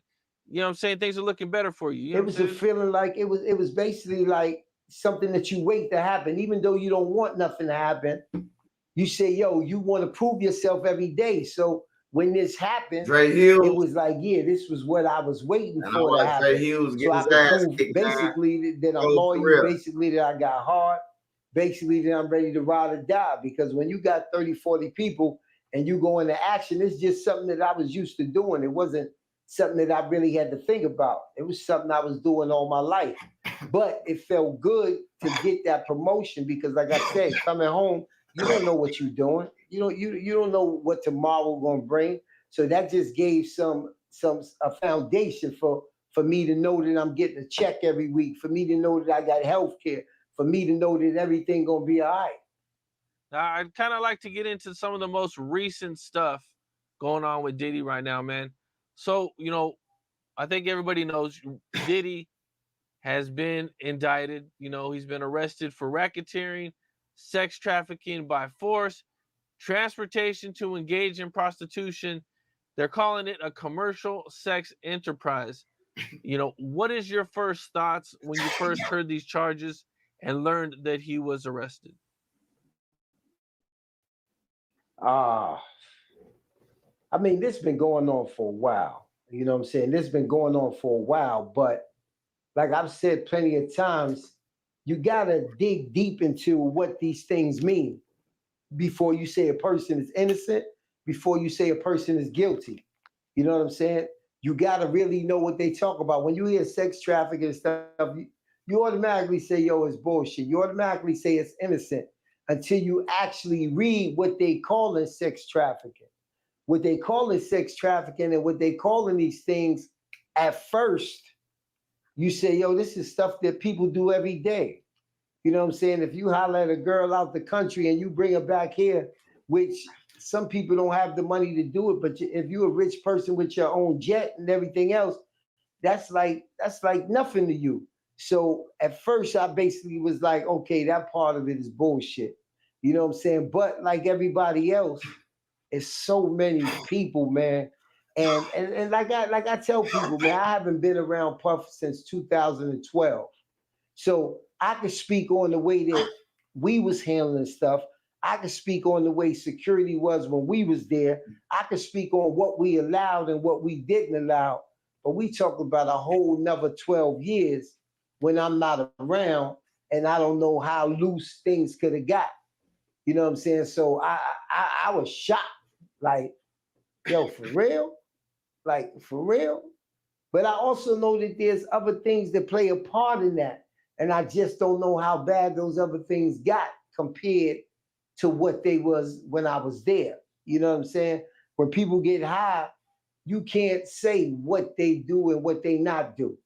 You know what I'm saying? What they can control or how high they getting now or what's some of the new things that got introduced in their life ever since you left. So I'll just sit there in awe, man, like everybody else.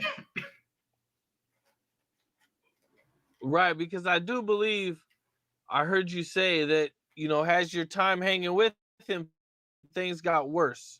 The progression, the drug use, and everything kind of got worse. Yeah, it definitely got worse, man. And it's like when you get to a certain age, you know what I'm saying? Like when you hit your 40s, you thinking things are gonna slow down. You thinking like, okay, yeah, I'm with the right person because he in his 40s now, it's gonna slow down. So instead of it slowing down, you got to remember his kids hit 21 now. Justin hit 21 now. Christian is up and coming. You know what I'm saying? Quincy. So now these are things that kind of give the average man a second life. You know what I'm saying? You know, if your son is 21, 22 and you 41, 42, you kind of could be like, okay, I've been waiting to hang out with my sons. I've been waiting to go to the clubs. But you got to do that a certain way. You can't do it and show them some of the negative things with the industry. You know what I'm saying? And I kind of think it went backwards to him because instead of us coming in at a regular time, we started hanging out even later. We started, you know, being around people that was getting high and doing different things. So to me, it got worse. You know what I'm saying? To a person who's a groupie or a person who loved doing that type of shit, then to them it got better. But to me, it got worse. You know what I'm saying? Because I'm looking at the individual. I'm looking at the person I was around when I first started working compared to the person that he is when I'm getting ready to leave. And at that time, I didn't know I was getting ready to leave. So I'm looking at instead of us progressing, we regressing. You know what I'm saying? It was a couple of times that I went with him to rehab. You know what I'm saying? A couple of times that I know he went to rehab. So I know that he's trying to get better. But being around these type of people, I'm looking at, you know what I'm saying? It's like a person crawling. When a baby crawls, then they walk and then they run. Instead of him going backwards, he was, man, the abuse was crazy. How many times would you say he tried to get better and go to rehab? And how do you keep that out of the media? Well, when you got money like that, it's institutions whose job is not to report it because then they know that they're not gonna make money. You know what I'm saying? Places that you can go to that these celebrities go to, same way the celebrities go to the hospitals when they overdose. You know what I'm saying? Or when the stuff is getting bad and they have connections to the hospital to say, yo, we getting ready to come in through the back. Yo, we get ready such and such. And they actually lay out the red carpet for your people to come through the back, for you to get upstairs, and you never know nothing of it. So there's a lot of places that you could go to for rehab, and it never hits the media. Okay. Now, his lawyer recently did an interview with TMZ, and he says he thinks Diddy is going to take the stand in his own defense. What's your thoughts on that?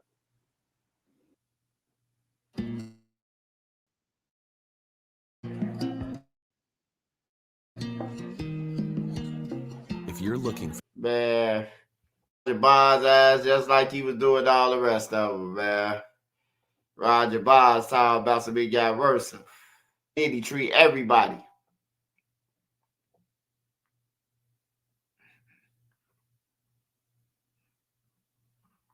All right, y'all. Now we have the gentleman of the hour with us here on W. He definitely ain't. Shit.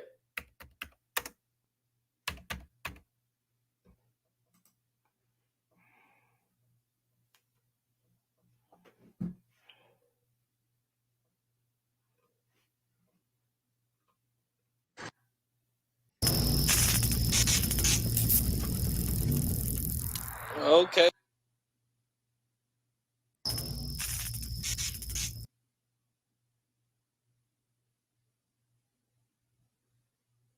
You feel me? So I got a question from our back last. out. I'm finna sit back down. Yeah, so I got a question from our last interview from the comments. Yeah. And just a lot of curiosity from the streets. You know what I'm saying? Like, yeah.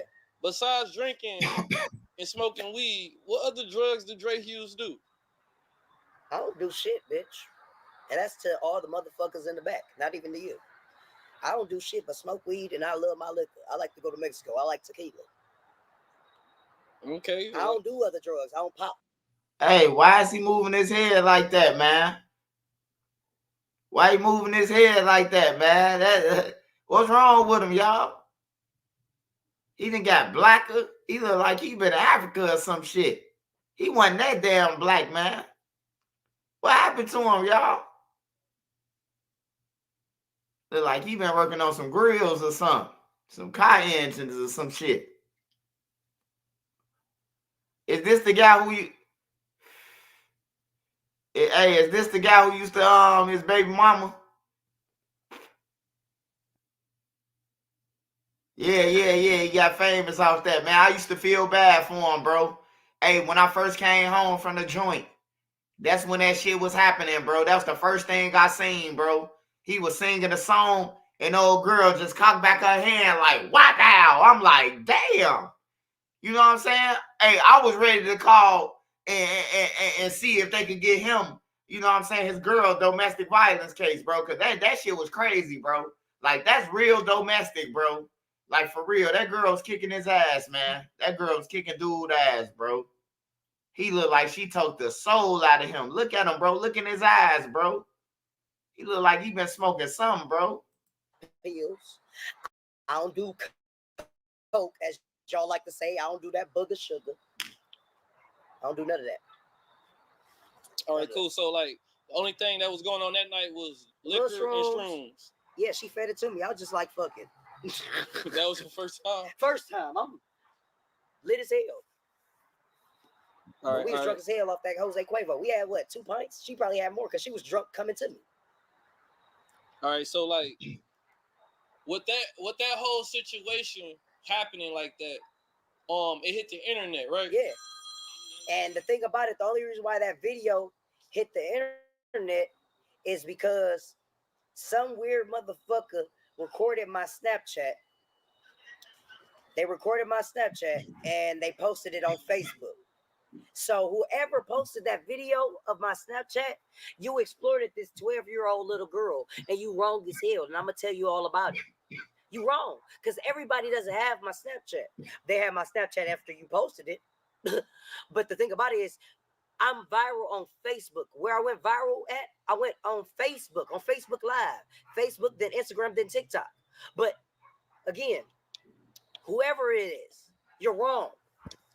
And you need to be accountable, held accountable. Right, Because bro. you I was weird. finna say, what's wrong And with then this y'all skin, you bro? made it seem like I tried to rape the little girl. Then y'all tried to say I had tried to have a threesome with the mama and the daughter. What the fuck is wrong with y'all? I got a daughter. I got 2 sons. Really, I got 4 sons and 1 daughter. The reason why I started off with 2 because I have 3 biological kids, but my 2 stepsons is just as well as my kids because I'm the one raising them. So I have 4 sons and 1 daughter. You think I'm gonna be on some weird shit like that? And if you think I'm on some weird shit like that, you don't know me at all, bitch ass nigga. Oh, bitch ass nigga, cheap ass nigga, lame ass nigga. Like for real, y'all weird as hell. And only the real know. And real gonna recognize real and everything that is known.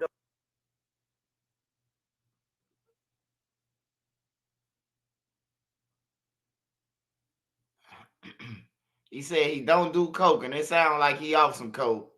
I'm just trying to see something real quick. He's snapping his neck back and forth, like he the Red Montana type, clapping that bugs. That boy already high. Yeah, then he clapping that fake bug. I don't see no bugs flying around. He got on the jacket. Ain't no bugs flying around. He clapping that bull. He clapping that shit that ain't even there. Don't got to be explained, but this is one of them things that have to be explained. I got to explain this because y'all tried to tear my whole career down. Y'all tried to cancel me. I seen cancel Dre Hughes across the board. Did you see the post when the dude was like he was praying on you to on your downfall? Praying on my downfall. I seen that. How did you feel when you seen all the hate coming from Flint, your because hometown? I already knew it. I just wanted them to finally tell me the real. Ain't even no bugs out there, man. By my baby mama and went viral. And not only went viral, I was around motherfuckers that I was fans of, but I became one of them. I am a content creator. I was with Skin Bone, all type of shit, different rappers, singers, all type of shit. And they just wish they had that platform or had that opportunity to do what they did. It's some rappers that's still here in Flint that's probably not gonna go no fucking where, but Dre Hughes done went everywhere. I'm known in Nigeria and the United Kingdom. We can go overseas with my content. That's deep. That's shit deep. So let's get into like Skinbone reaction to the video where he talked to his manager. Fuck Skinbone. Oh, my bad. Continue. I mean, yeah. So he said he talked to his management. You know what I'm saying? And fuck his management. They decided to cancel the 20 versus 1. Right. And then he said that he been trying to help you for years. He even had the nerve to say that he managed me. You never managed me. And when did you help me? When did you help me, sir? I want to know. Why you looking the other way and clapping this way, though? All you did was get clout off of me. I got multiple different interviews with you. I got multiple different skits. And when did you send me that YouTube money? When did you actually send me the footage so I could post it on my YouTube, on my Facebook, so I can get my money, even if you wasn't going to give me none of yours that we did together? You never helped me. So in the canceling, because he seen that video with the little girl, he decided to cancel the 20 versus 1. I had to give him the money back that he gave me. Also, I had a back to school event. I had a back to school event where the city of Flint funded me, Mona Lisa Healthcare, and some other nice lady that was going to be making cookies and cakes for the event. Oh, yeah. So how do you feel about... Even my own city said fuck me. Wait, hold on, man. Hold on. That's why I'm a second on this. Hold on, y'all. Hey, hold on, bro. Hey, can somebody explain to me in the comments what's going on, bro? Because I ain't understand it.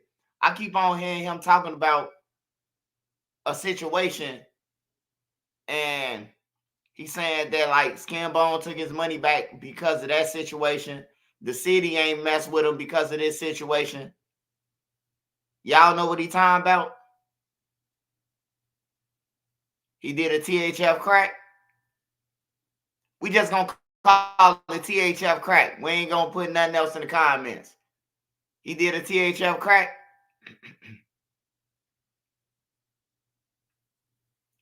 It sounds like you trying to say they're accusing them of doing what Crack did.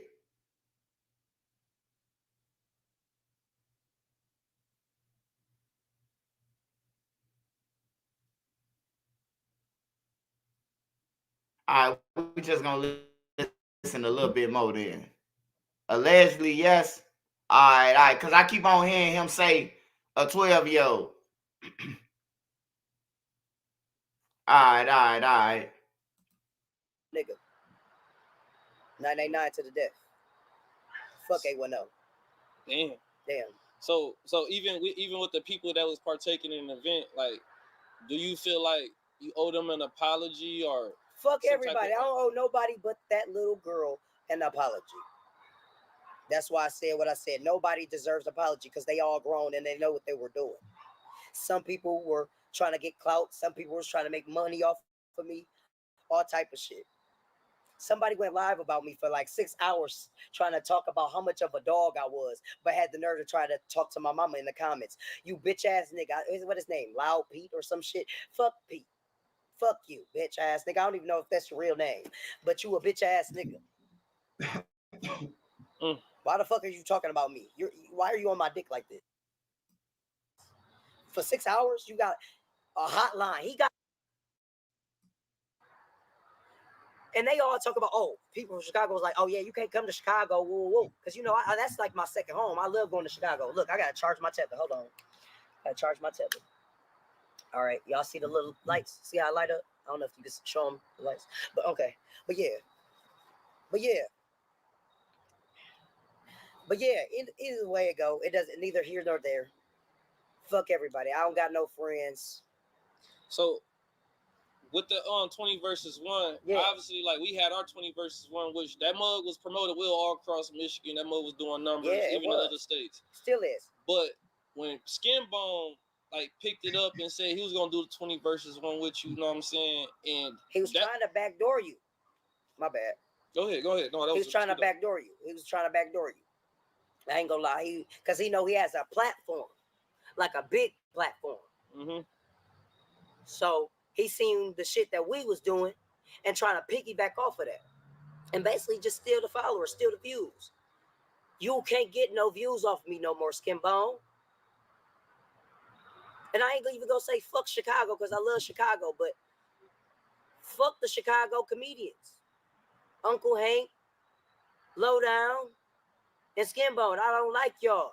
Y'all some bitch ass niggas in my eyes. So explain your beef with the other two comedians. Because, okay, Uncle Hank, you did interviews with me and was asking a whole bunch of questions about my baby mama. So I knew you was intrigued. And you probably wanted to know why this little nigga was tripping so bad. So you had to go see how the pussy hit. And I actually want to ask you a question. How good was that pussy? How good was it? Because my baby mama told me out of her mouth that she fucked you. Damn. Skinbone, we had an interview that I thought you fucked my baby mama, and it's not even a thought because you probably did. You just you want to tell the world that you didn't, you know. And then Jermaine, I wouldn't be surprised if you didn't tag along too. You gotta think about it. They're known for backdooring shit in Chicago.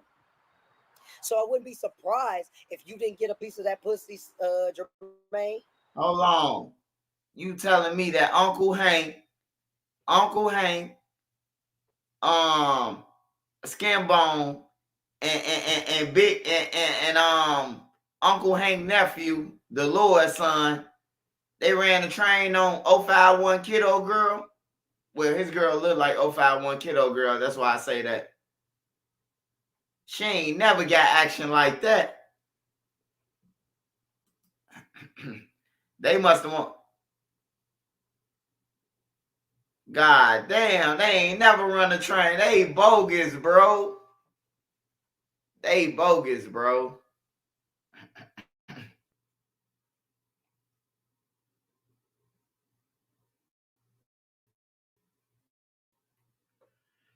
His girl blew up on IG and she looked decent now. She got a BBL. Oh, shit. Oh, no, man. No, man. Dre Hughes, the tables and turn. The girl who was whooping his ass, she famous now. And he looking like Benny off the jet, Benny off, goddamn it, some shit. It's crazy, bro.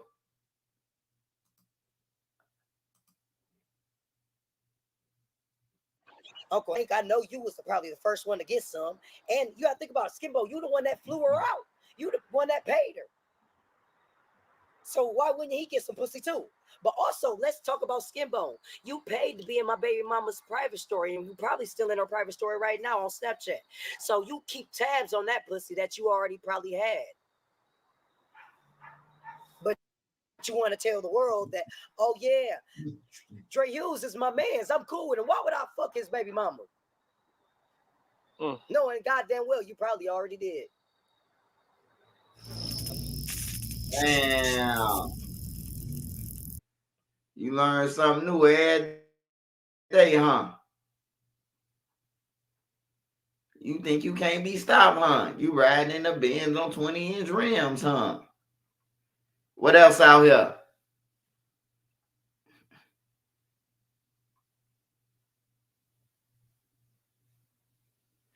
Gucci third leg.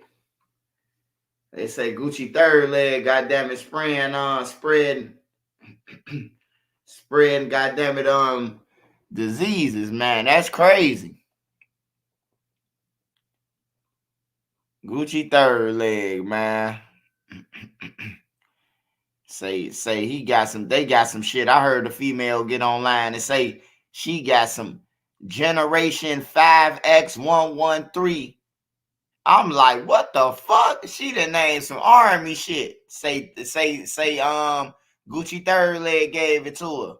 Man, she named some shit, man, that I ain't even know that was on record, bro. I gotta go back to health class or something and get updated on everything that's out there now. Cause she said that she got Generation X551 and that everybody knew that she had this shit. So they just sleeping with each other, passing it around, man. That's crazy, bro. They just passing this shit around. I thought she was in the army when she said she got Generation. I thought she was talking about she was a general. No, she got that shit, man. She got that real shit. That shit that ain't going away. That shit, when she break out, she passing it along.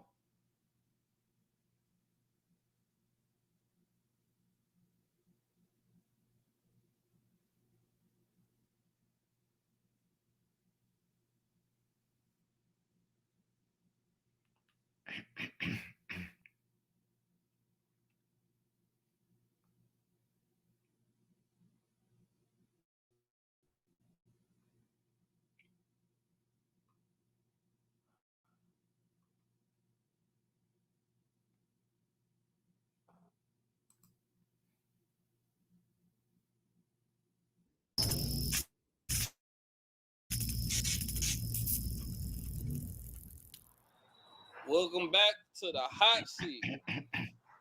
Dre Hughes. Oh yeah, this what I want to see. This what I want to see. This what I was looking for. Y'all ain't tell me it was more, man. So let's get into like the everything fell apart. I just speak when I need to, but just get into the story of what led up into the night with Jelly and the cancellation. All right, so now we gotta go to the cancellation. But let me start here. Let me start first. I want to publicly, since this is finna be everywhere, all over YouTube, and I'm looking dead in the camera, I want to apologize to the little girl, the 12-year-old little girl that was in that bed. Everybody that's seen the video, everybody knows what I'm talking about. And if you don't know, you better do your homework on Dre Hughes. Boom. I want to apologize to you for one, acting like your daddy, because I know I'm not your father. You're 12 years old. Come on now, you can't be my kid. And then on top of that, also going in your room at what, 5 o'clock, 6 o'clock in the morning, which I should have stayed in the living room and I should have really cussed your mama out. But the only reason why I did go in that room is because I heard that the little girl was a fan. So really, I was just trying to show a little love and appreciation because she's a fan of me. You know, I see love, I'm gonna show love. But it wasn't the time nor the place for that. So I want to. Man, what the fuck you doing going in that room at 6 o'clock in the morning, man? Talking about you trying to show her that you a fan. Get your stupid ass out of here, man. Hey, Dre Hughes, man, stop playing, brother. Stop playing, brother. You talking about cursing out her mother. What you gonna curse out her mother for? And you was finna go in her room at 6 o'clock in the morning. You was on that crack shit. You was on THL. You was on that database shit. Publicly say that I want to apologize to. I think her name is Harmony.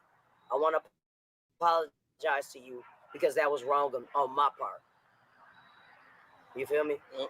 So now we can get into the whole mama situation. So I hit her up or whatever. She comes to see me at like, what, 10, 11, maybe 12 o'clock at night. I'm all the way in Saginaw.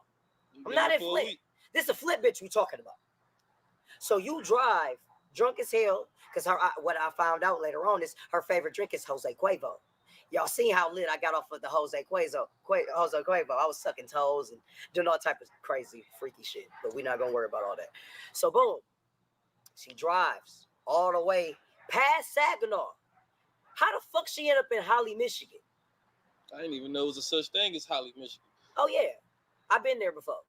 Okay. My granny actually got a farmhouse out there. So boom. So she goes to Holly, Michigan, and I'm trying to direct a drunk woman how to get back from Saginaw. You drove past me. Get her to come to Saginaw. So she went, 10, 15, 20 minutes out of the way? Then she comes back, and she gets pulled over in Saginaw. So I saved this bitch from getting pulled over. Well, going to jail.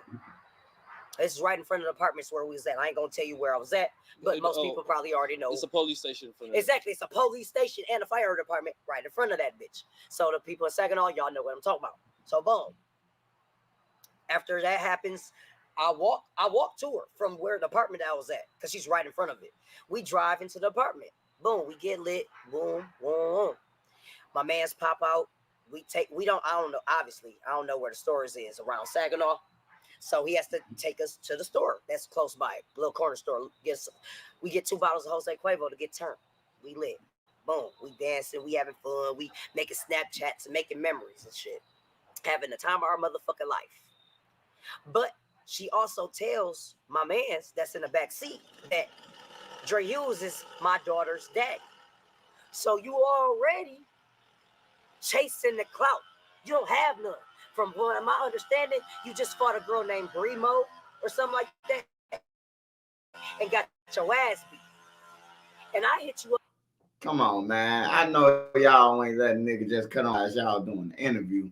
Y'all some straight hoes. Oh, let's make some content off of what happened already. So you already trended. You already lit. That's crazy, bro. That a nigga come right where they interviewing that and start cutting some grass, bro. I would have flipped. So we go and we have fun or whatever. He goes in the house. By the time I'm trying to leave and get out the car because I'm finna leave and go to Omaha, Nebraska because I got a show to do the next day. She driving me all the way to her crib, talk about, can you drive with me to take my daughter to school? Okay, cool. I can do that. She a fan. I can do that. That's not no problem. I'm just taking her to school, and I can't drive, so I'm be in the passenger seat. Yeah, I'll be in the passenger seat. I'll be riding with her. We just ride. The little girl never goes to school. She never goes to school. You want to know why? Because I guess she got a raggedy ass house. She slams the door after that video was made, and she couldn't even get out. She calls her mom on the phone. She doesn't wake up. But the first thing is on her mind is, I'm finna get in the shower, change my pad, and we finna bounce out. Hold on, wait. The bitch on her period. So in the video, before y'all got to Flint, in Saginaw, in the car, when you was kissing her, she was laid with her legs in the back seat, and dog, in the back seat where the legs was at. And from what it seems to be, it looked like he eating her pussy. Okay, yeah, but clear that up. He really wasn't eating her pussy. He actually was trying to move out the way of the camera. But it kind of do look like he was. You feel me? Getting. Why you was kissing? I actually didn't kiss her. It looked like. I know. I swear to God, I was this close, but we never. Yeah, I even reach in it, but I never. Our lips never touch. I can actually say that. Okay. Even as drunk as I was, our lips never touched. But Okay. we was kissing distance. We was right there. It was like damn near lip to lip. We was right there, but we never made contact. Okay. So I had to make same thing with him. He never made contact. He was actually trying to, because you would never even see him. But it's one video where his face does show. Mm-hmm. He was trying to get up out of there. He actually has a woman. And I can say that he's loyal to his woman. Okay, so let's get back into where she was jumping in the shower, changing her pad. Because they kind of, why is he taking pictures in her living room with his drawers on? We finna get in the shower. Me and Shorty finna. Some mosquitoes, they biting tonight. But yeah, we take a shower. She clean her pussy, I wash my dick. Cause I got off. I ain't fuck her, but I had dick all in her mouth. Bust all on her face, But that's neither here nor there. But if y'all didn't know, Dre Hughes is a porn star. Go tap in on Twitter. Man, this nigga off crack, man. He off crack, bro.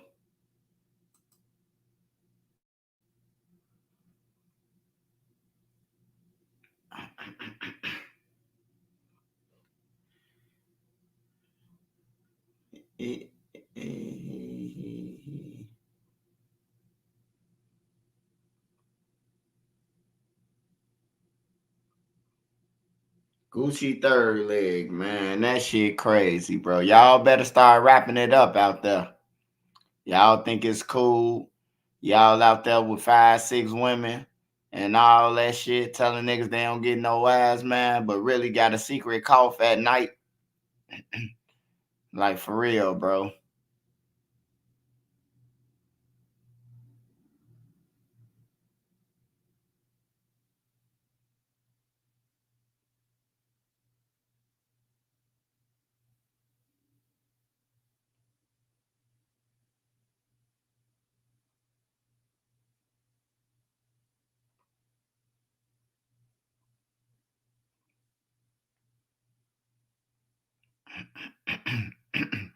I was wondering what the fuck Freddie Gibbs was at.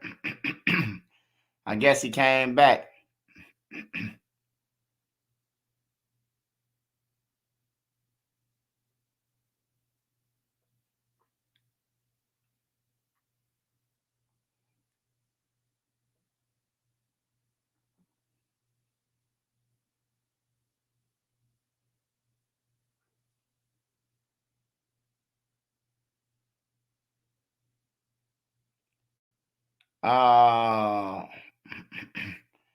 I see what got Dre Hughes canceled. He bogus. Fuck you in that little girl room snatching the cup off her. He bogus as hell for that. He snatched the cover off the little girl, bro, while she in her bed, bro.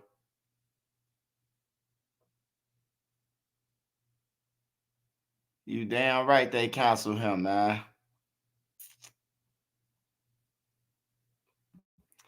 That's crazy.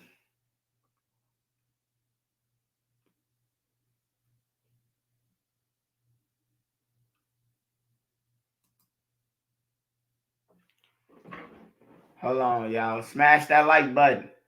Smash that like button. Smash that like button. If you just got up on here, man. If you just got up on here, FBG Duck, man. His album From the Heart, man, will be coming, man. It should be on its way. Shayna trying to get it out. But until then, man, she gave us a song, exclusive Trenches News, to play for y'all. Now, don't steal it. Don't think you gonna do what you want to do with it. Because it ain't, it's gonna be your page getting striked. So just listen to it and enjoy it, man. You know what I'm talking about. But this from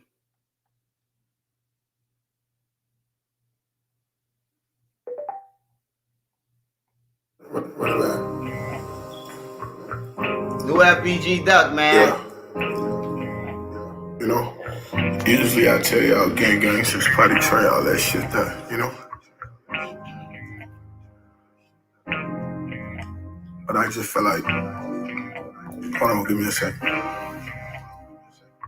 I just feel like I want to tell y'all a story about this young man.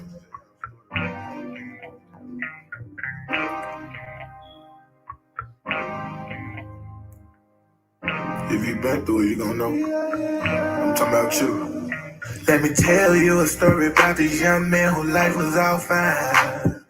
Till the day he decided that he wanna go outside. Had a best friend, then one day his best friend died. Standing on the corner throwing gang signs. Home with gang members, he got gang ties. I don't think people really see the pain in his eyes. He might smile a lot, but they don't know how he feeling inside. He don't like to talk a lot, that's why he always quiet. Lately he just been to himself, but nobody know why. Niggas know that his homie just died. He was trying to grab a gun and go slide. Homie say he tweaking and not trying to drive. Cause he ain't give a fuck about who outside. Only thing he was thinking about was all them days and nights that he cried.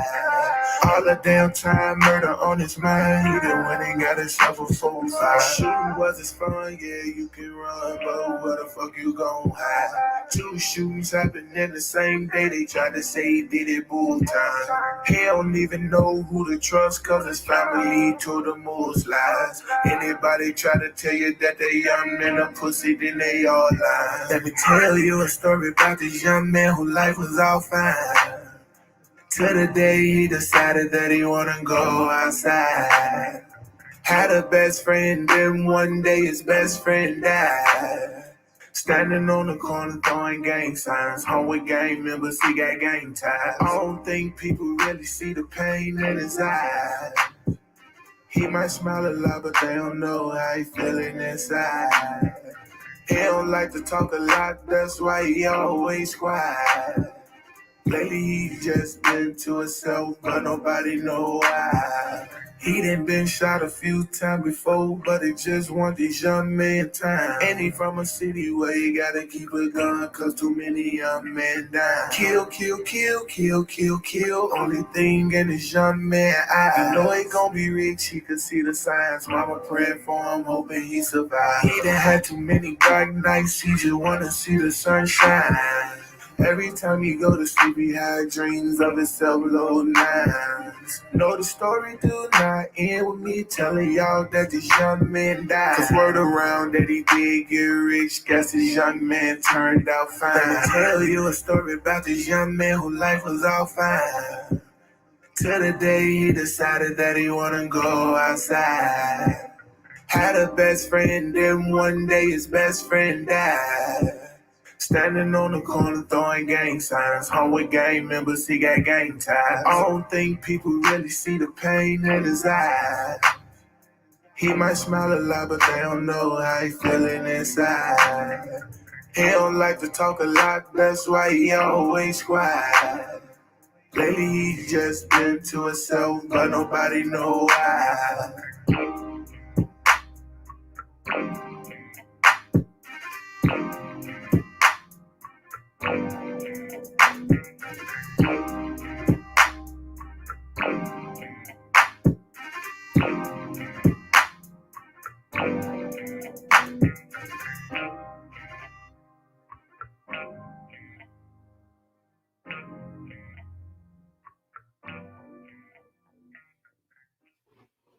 Kenny Rogers, man. Happy birthday to Kenny Rogers. All y'all say happy birthday to Kenny Rogers, man. It's Kenny Rogers' birthday.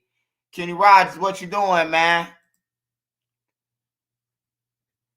You know, I don't even drink, but shit, it's my brother death date, man. So I had to, I had this 1942, about a year. I brought it with my mother. When we brought it? When we brought it, Nene? Shit, we had it for a long time, man. And I just take, for my brother, or I might pour it out, because I don't like liquor, but yeah. Y'all get what I'm trying to say. What up, man? Peter Vicious.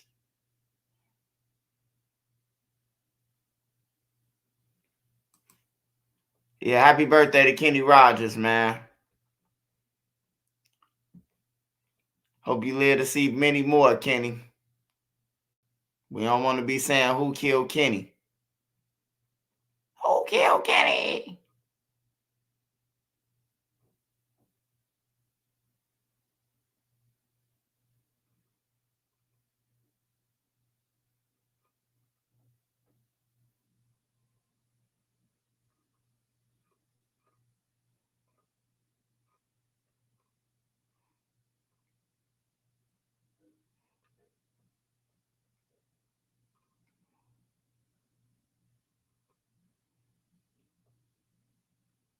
Yeah, I ain't gonna lie. He snapped on that shit.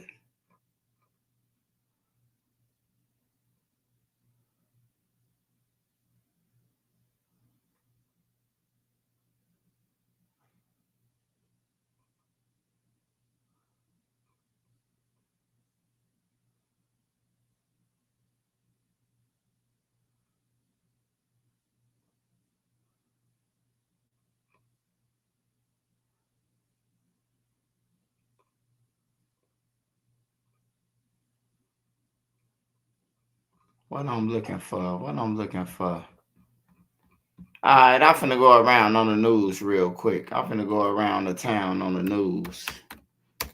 Let's see what's out here on the news. I can't believe I'm missing basketball games and shit, bro. I always be watching, be up on all that shit. Guess I'm doing too much.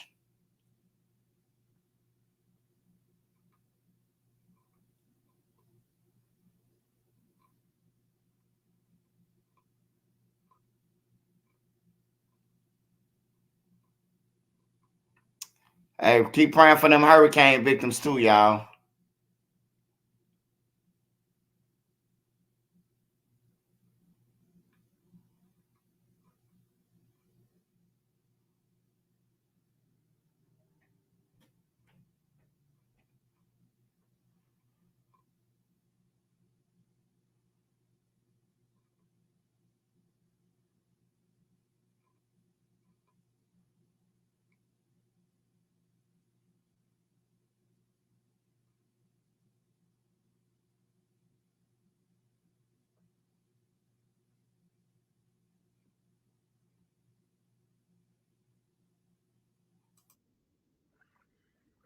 Man, hold the fuck up.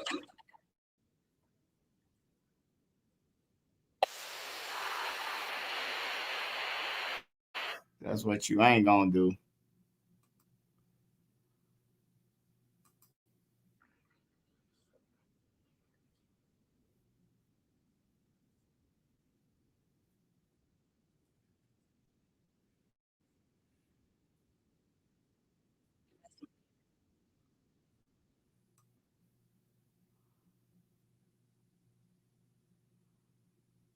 It was hard for me being that young and being in the industry and not knowing where to turn, and everyone, telling me they love me and, just turn their back on you in a second. A 2020 is a legal drama. In the sit down with Zane Lowe 4 years ago, Justin isn't talking about the disgraced media mogul directly, but his past trauma in the music industry, his album changes, and his newlywed to White Haley. I think that I was just, living in this shame, living in all this sort of stuff of my past, and I wasn't able to move on. Talk of the video comes after footage of Diddy and Justin also resurfaced on video shows Diddy alongside teenage Justin, leaving people to speculate if at the time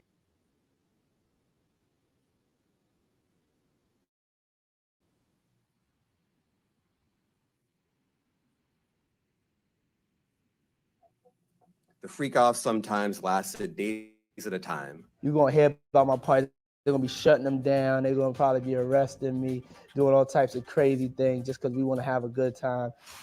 During the Zane Lowe interview, Justin breaks down in tears when talking about wanting to protect Billie Eilish, who at the time quickly rose to superstar status. I just wanted to be a good example.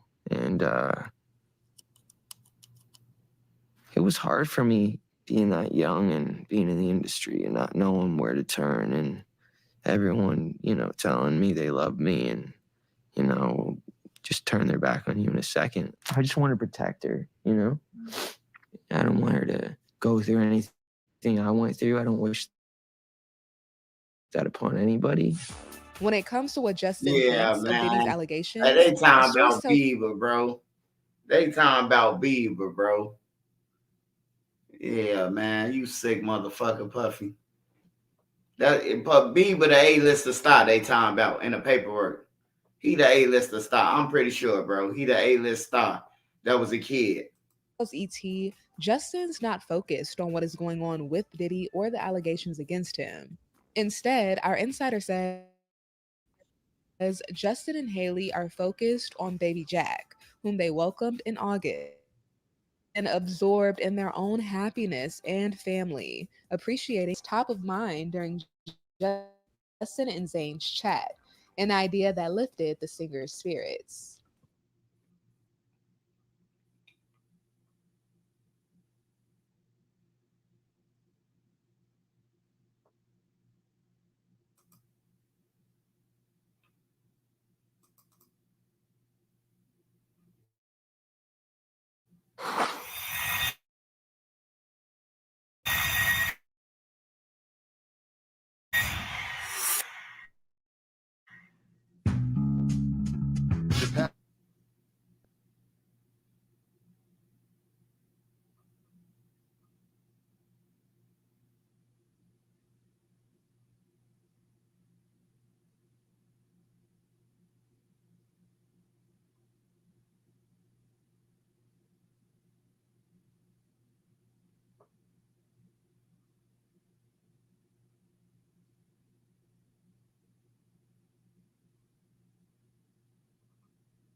I always wonder what happened to Sister now.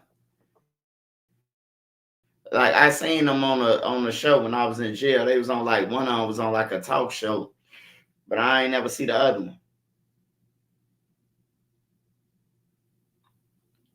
Hey y'all, they say Eve sold her catalog for $30 million, bro. Eve sold her catalog for 30 million. 30 million bucks, man. That's good for her though. At least she got money. At least she got some money out of it. She get to see some shit out of her work.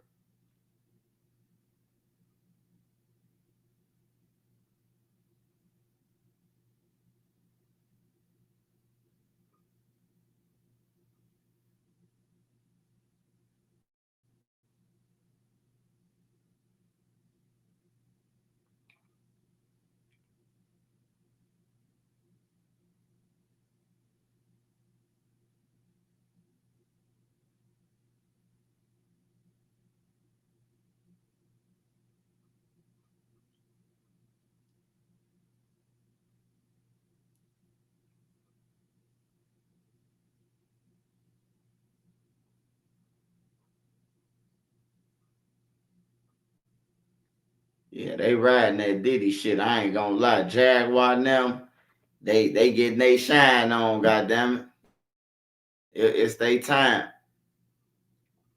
They was getting overshadowed on the internet. It's her time now. She every motherfucking well.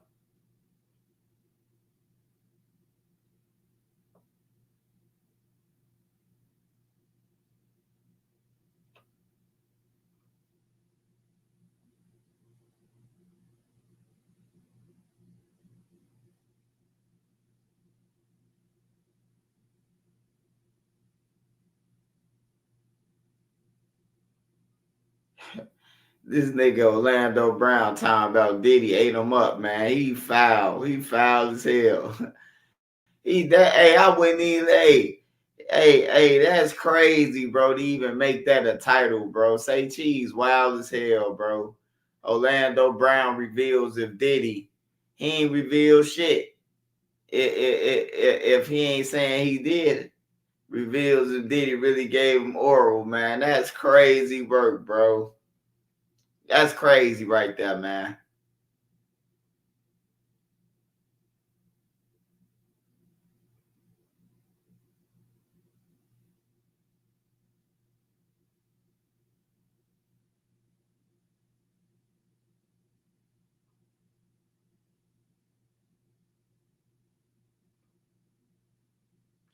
I done heard it all from Diddy though.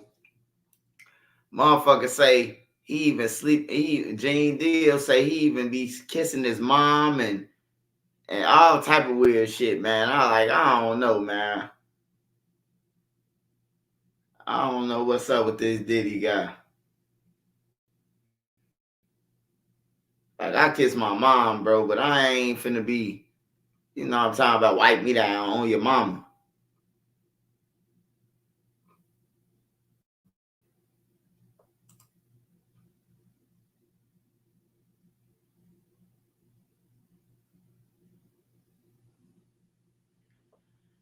How many generations you think 30 million could last for?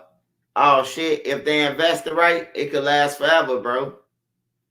It could last forever as long as money around. $30 million if you put it in the right shit. Buy like buildings where people gotta live at, apartments, houses. I really buy apartments if you really look at it. Buy apartments because you're gonna get more of a bang for your buck. And it's more people and it'll be better for you. But yeah, 30 million shit. That can go a long way. Kenny finna go to O Block.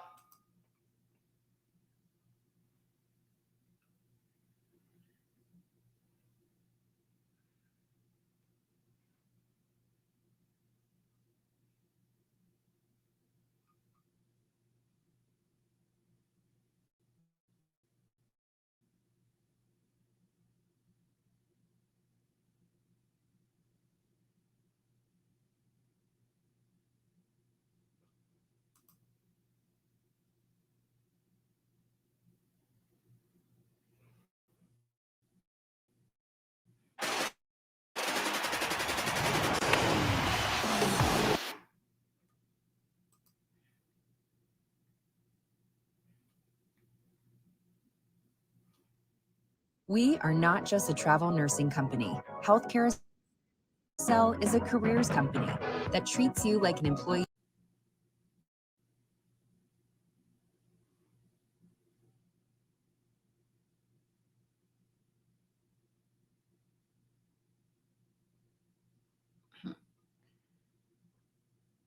Tia Kemp and Rick Ross, they funny, man.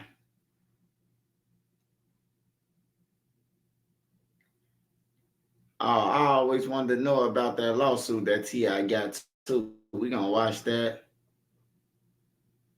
The Wizard for a future documentary. Nah.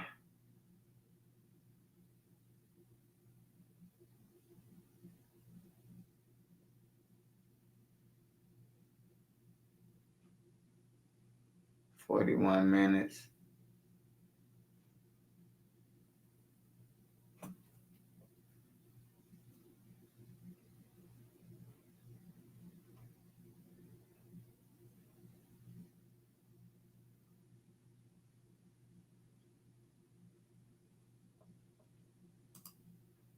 Let's see this real quick. Send lawyers.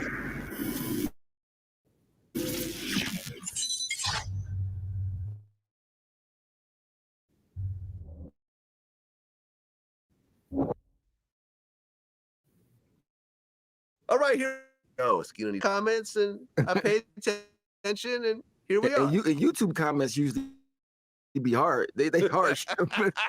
People on YouTube harsh. Oh, they bash me on my own channel. Yeah, I don't read my comments because they say something. They have me mad all day. I'm like, I'm a human being. I don't act like I don't be mad about it. I really be mad about it. Like, man. It's a little too close to home, right? Yeah, sometimes they say something, like, especially you having a bad day, they say something to you like, why did I read this? You know what I mean? So, I mean, I don't be reading the comments too often, man. You know what I mean? Well, a lot has gone on since our last interview. Lots going on. And the biggest of which is an interview that I did with Pierce Morgan, along with Jaguar Wright and a lawyer lady. And Jaguar Wright said some pretty crazy stuff. She said basically that Jay-Z and Beyonce were keeping people against their will and putting them on planes while they're unconscious. But that's my thing, right? Have you ever seen, when you were at Rockefeller, did you ever see Jay-Z drug someone and put him on a plane? No. You're sure, right? Positive. But my thing is, even if they was doing that, say if they was doing that, how would she know? Right. But I'm scared of Jaguar Wright, though. So, like, I won't say nothing about her because she Jaguar Wright, I don't want no trouble from you. Like, she don't play no games. She don't got no picks neither. You know what I mean? Yeah, man. I mean, is it entertainment? But people starting to believe her because she on Piers Morgan. Like, that's a major platform to be on.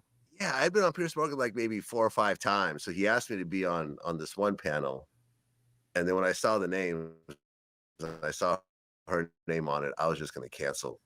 But I'm like, you know something? I'm going to stick around and do it, and I'm going to address the nonsense. I think she just get money. I think she just found a way to get money and just run up with that. I mean, because... Well, she actually sang on a Jay-Z song Yeah. She got skills. She can sing. Right. And I think when Jay-Z did the Unplugged, she was one of the backup singers. When they had the band, yeah, she was there. Yeah. So did you ever see her around Rockefeller at all? No, I never saw her, but I know who she is. I mean, she was popping. I mean, she just changed her lane to doing the podcast stuff. I mean, you know, but I think with the Puff Daddy thing going on, it made it like more seem like it's a possibility that can really be happening. The stuff that she be saying. You know what I mean?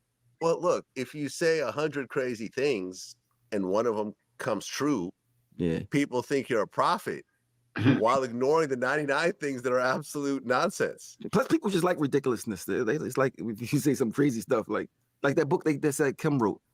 Puff Daddy, Baby Mom. It's not a real book. I know. It's like it can't. I said, who would write? Nobody would write this about themselves. They offered me to do the interview with the author or like do something about it. We looked through it. That's legal. You could legally do that. Well, no, and that's the thing, because after Jaguar Wright did the interview, Jay-Z and Beyonce's lawyer actually responded and sent them legal notice. And the lawyer actually did an interview, I think, on TMZ. He said there's rumors and then there's nonsense. And this is one step further.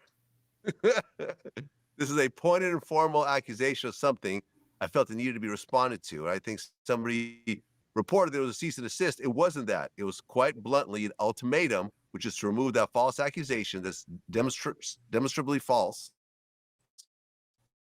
or the court's going to order you to do it. So I think he made the wise choice and acted accordingly. Because right after that, Pierce Morgan took down the part of the interview that she talks about the whole Jay-Z and Beyonce crazy allegations, and he did a public apology. I'm pretty sure it's already out there, though, like everywhere. Of course it's out there. It's going to be all over TikTok. Yeah, you're not stopping it, but why would he have to apologize when he didn't know what she was going to say? I think he was probably worried about a lawsuit. Oh, okay. Here's the thing.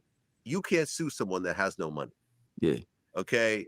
Like Jaguar Wright lives in a car, last I checked. I remember she was arrested for not returning a U-Haul truck a few months ago, right? So you have someone that has no money. So you sue them. You spend $500,000 on court fees. You go to court, you win because the person probably won't even show up. And then you get $1 million judgment. I think suing to make it look like she's telling the truth. Well, regardless of truth or false or whatever, you sue somebody and you win, you can't collect. So now you spent $500,000 and a bunch of time for nothing. Yeah. But a platform like Pierce Morgan, you can't sue. Yeah, that's major. He's got money. Yeah. So what, Jay and Beyonce did, which I think was the right thing to do, is they ignored Jaguar Wright and went after the platform. Which is similar to what like Cardi B did with Tasha K. Because Cardi B, to her defense, Tasha K had this guest on her show that accused Cardi of drug use and having diseases and all this other type of weird stuff, which was all false. So Cardi asked her to take it down. Tasha wouldn't do it, so she sued, and she won.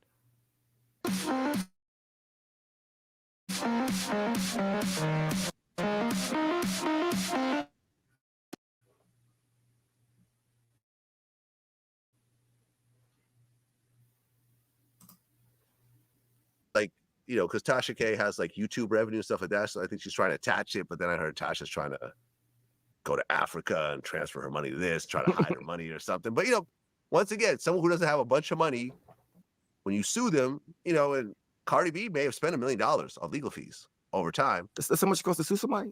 Well, the suing and going through the appeal process and going to court. Going to court will cost you a few $100,000 just by itself. That's crazy. So you sue somebody, look, if you sue Jay-Z and you win, you'll collect. Yeah. You sue Diddy and you win, you can collect. You know, you could do things like, for example, because I've gone through court cases before, you know, and I've won lawsuits. So let's just say that somebody has a record, you know, has albums that still make money. Mm-hmm. And so they have a deal through Universal, and then they have a publishing deal through Sony.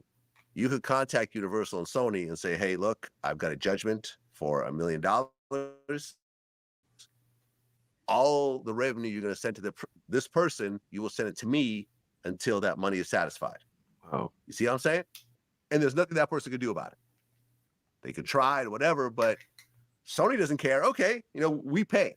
We don't care whether we pay the artist or pay the person who just sued them.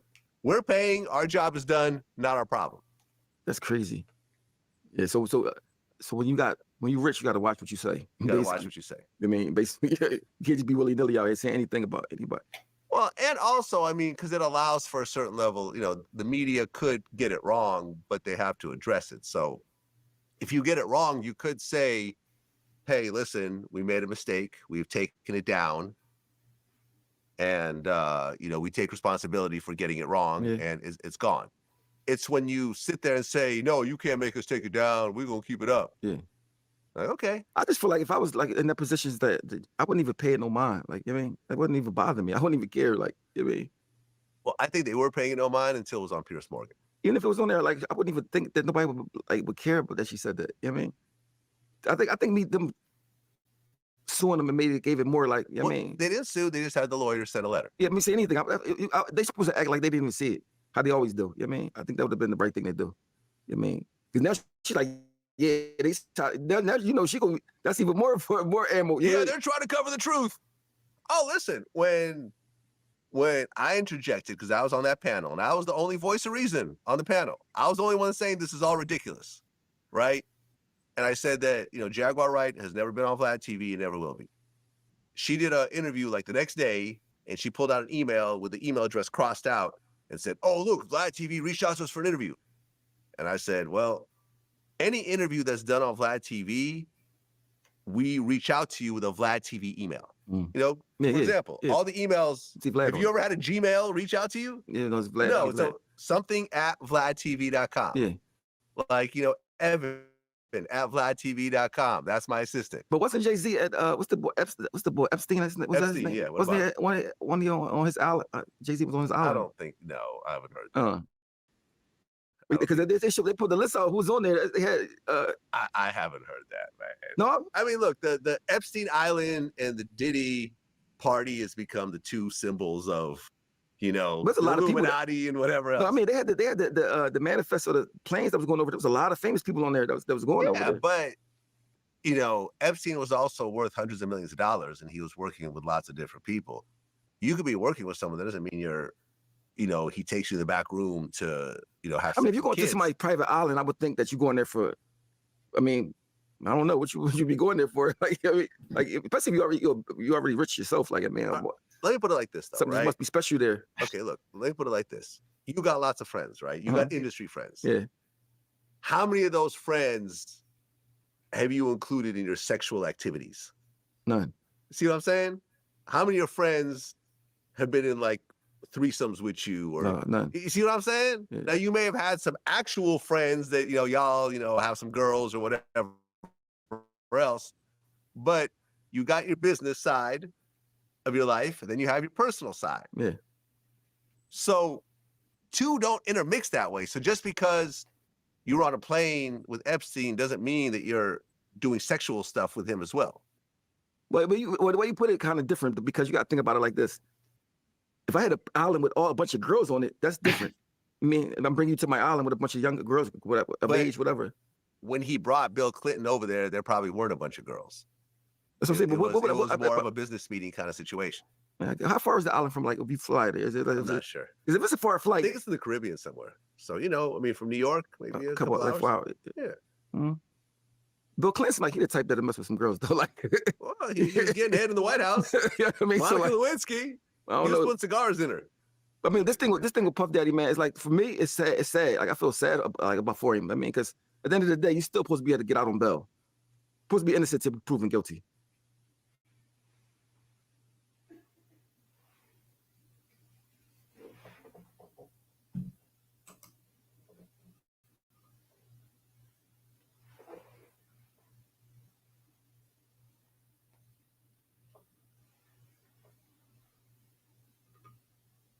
Yeah, I do feel what he's saying though, man.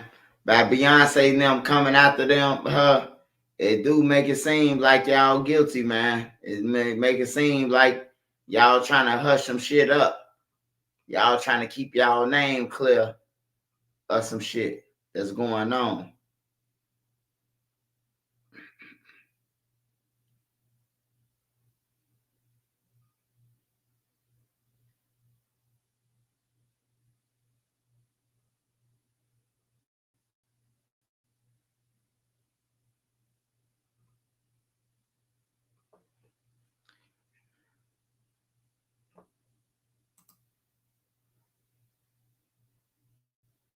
No offense, but if you're paying more than $30 per month on car insurance, you're getting ripped off. Guys, so everyone ditching their car. Don't believe him, y'all.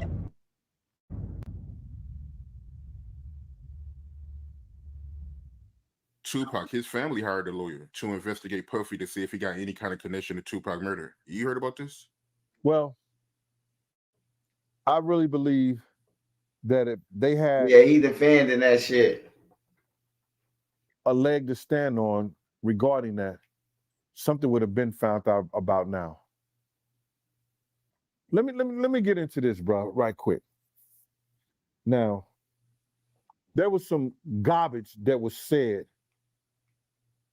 regarding Tupac's murder on this Piers Morgan interview. And they said some names of some people with not any proof at all.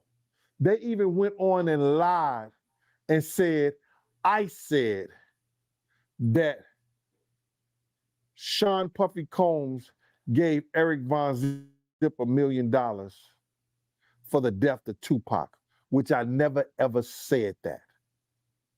The same individual who told that lie months ago went on their YouTube show and said Reggie Wright Jr. was responsible for Tupac's and Big's murder. He goes on the show and said, Sean Puffy Combs and me, because Puff gave him the money and I set Big up, that we responsible for Big's and Tupac's death. Make up your mind. Now we on a real platform so we can get greasy with it. You putting stuff out there to mess up the investigation because you talking stuff that you know nothing about. You wasn't around, nobody messed with you. Don't nobody even F with you in New York City. You went on there, you put out information, and now the investigators of Tupac and them family, when they come to you, just like Diddy lawyers and them should come to you and ask you, well, where you get that information from?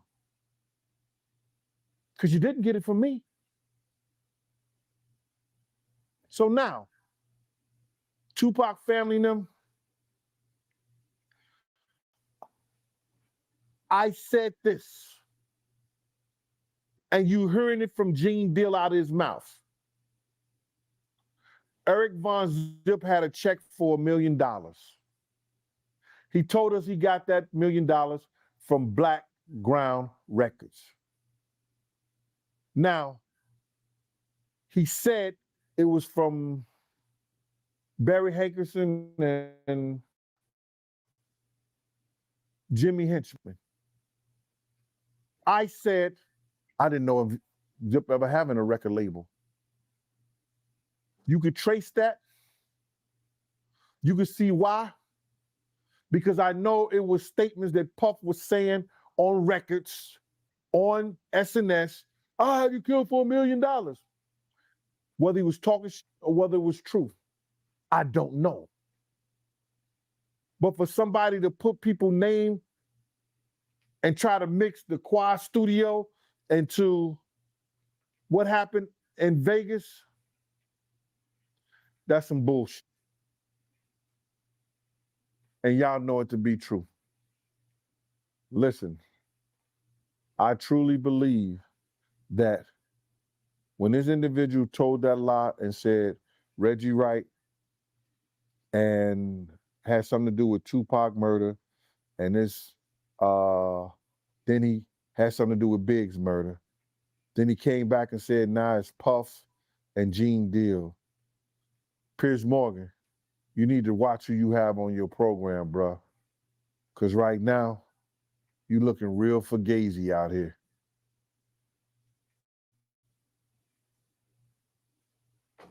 Damn. Everybody gonna start suing in 1 minute. I ain't gonna lie, I would have sued the shit out of Piers Morgan.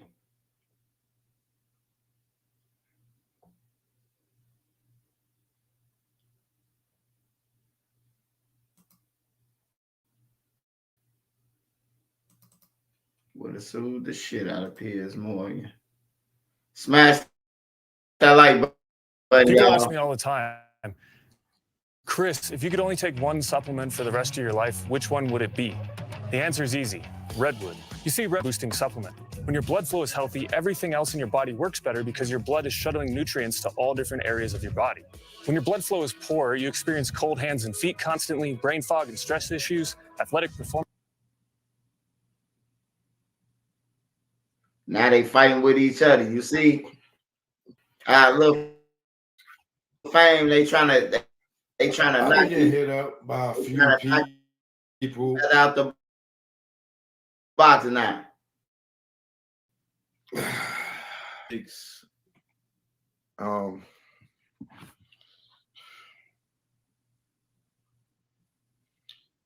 The Dirty Crooked Pig from Compton and the Dirty Crooked Parole Officer from St. Louis, Wannabe from Harlem, Jock in New York. And for me, it's just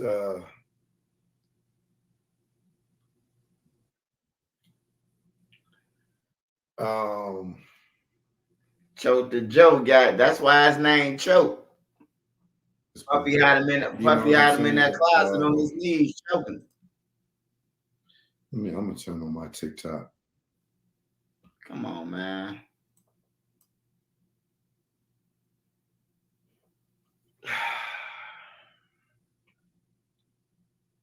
This is one of the shows that I'm gonna tell y'all. Y'all should go ahead and record this. We're going to turn now to the urgent manhunt for a suspect wanted for shooting a coworker on the campus of California's Santa Monica College. The victim is in critical condition at this hour, and classes have been canceled for 30,000 students. ABC's Mola Lengi from Santa Monica tonight. Tonight, authorities in California searching for a man suspected of shooting a coworker at Santa Monica College Monday night, finding the suspect dead in a vehicle miles from the crime scene. Let's go. The victim rushed to the hospital in critical condition around 10 p.m. Monday night outside Santa Monica College's Center for Media and Design, one of the school's satellite campuses. About 30,000 students attend the school full or part-time. Authorities closing down all 7 campuses and canceling classes as they searched for the suspect. I guess it was a little bit scary because I had gone on a night run, like literally 2 hours before, so I would pass this area. So that was a little bit concerning to hear that this morning. Santa Monica College was rocked by a horrific mass shooting back in 2013. 23-year-old John Zahari, seen here entering the school's library before opening fire on students and staff, part of a multi-scene spree that ended with 6 dead, including the suspect. Well, David, police are stepping up patrols around campus tonight, but they say they believe this is an isolated incident with no larger threat to the community. David? All right, Mola, our thanks to you as well tonight. Always talking about a motherfucking isolated incident.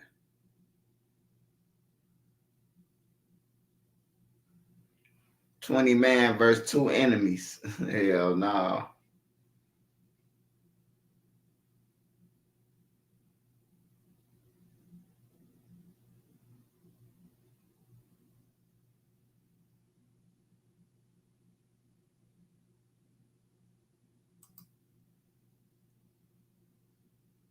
Right, we begin with the latest decision regarding the execution date of an East Texas man.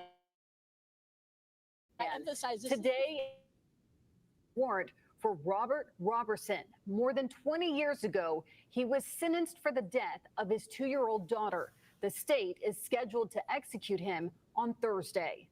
Today, Robertson's attorneys argued the judge who scheduled his execution did not have the appropriate jurisdiction to do so, leaving the judge to determine whether Robertson's execution warrant is null and void, and if the judge on this case should be replaced. 2 specific motions to pass, but Robertson's attorney says the court is ignoring the state's new junk science law, which was put in place to protect those accused in cases like this one. But I emphasize this is the first time we've been able to get into court since these issues arose about whether this was a legitimate setting of an execution date. Man, that's fucked up, man. When you living and you don't know when you about to die.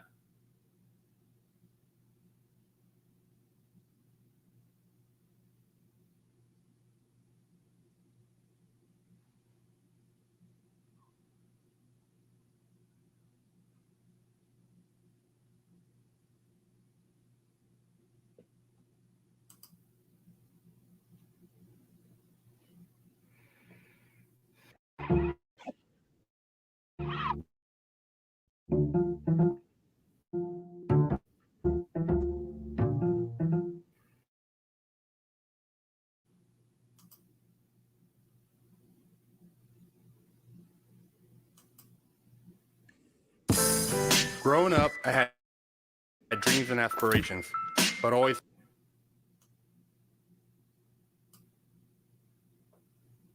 matter. Reportedly, he wasn't laughing either when he was served a lawsuit, even while being in the Indonesia province. So, Russell Simmons, Def Jam, Run DMC. I mean, Russell Simmons had a reality show. I mean, he was, he was just the man.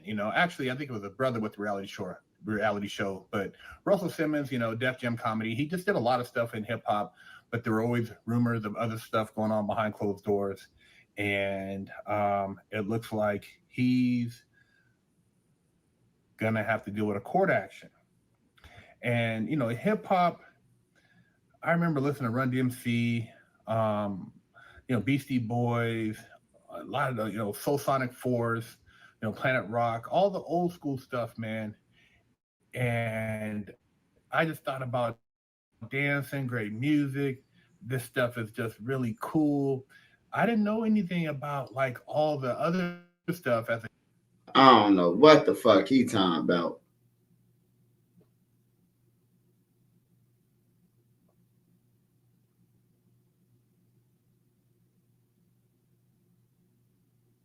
They say Jay-Z scrambling and scraping, man. Y'all think Jay-Z scrambling and scraping? They said Russell Simmons served with a lawsuit, man.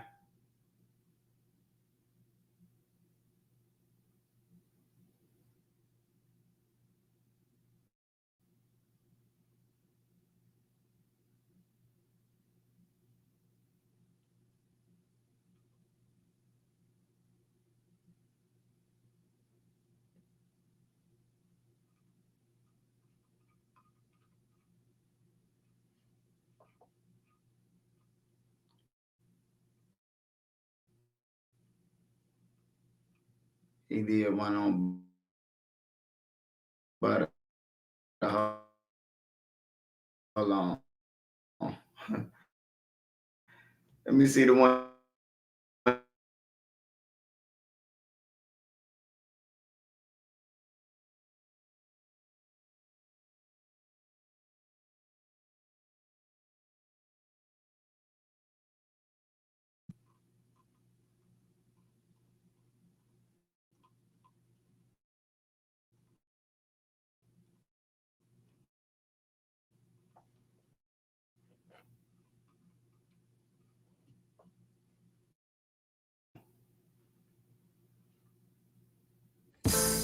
Growing up, I had dreams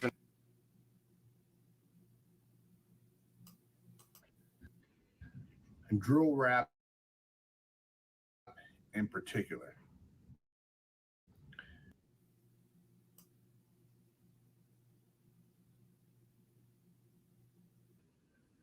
Rapper is in custody and starts crying. Where's the gangster at, man? You live that life. You Yeah, they carry said a out in Valley. firearm on a regular. You're quick to kill another black man, but you get in custody and you want to start crying. Why didn't you break down before you went to jail and maybe had empathy for some of these people you were just so...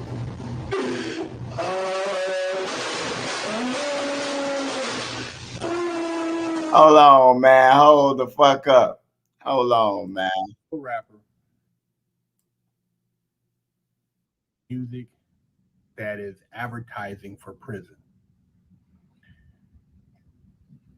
I don't know how a lot of these young black men lost their way.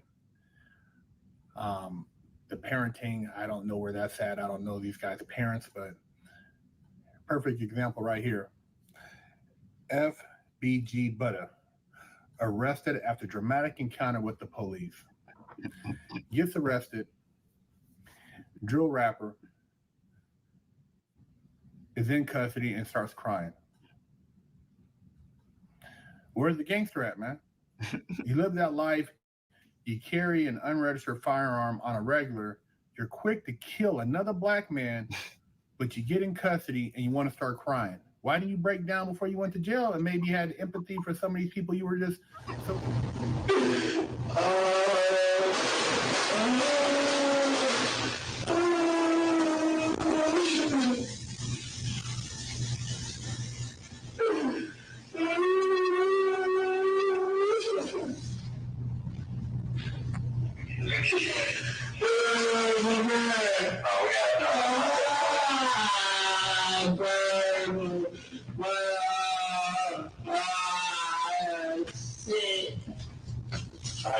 Shortly, all right? Shit, it burned.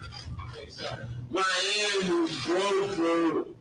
What the fuck? What the fuck? What the fuck? What the fuck? What the fuck? What the fuck? What the fuck?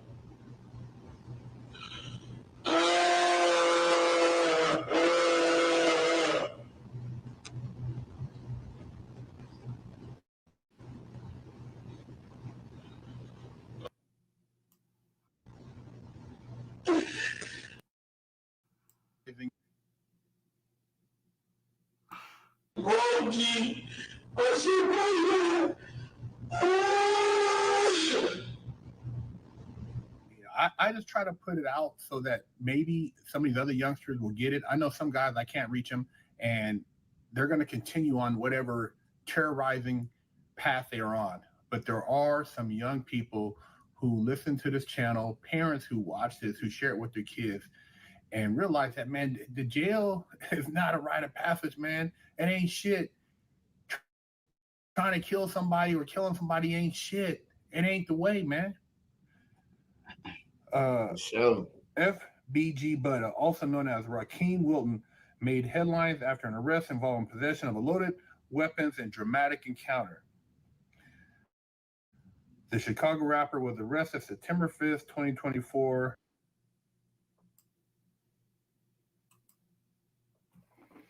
Shout out to everybody who's on here tonight, man. Shout out to everybody who's on here tonight. I don't have all that.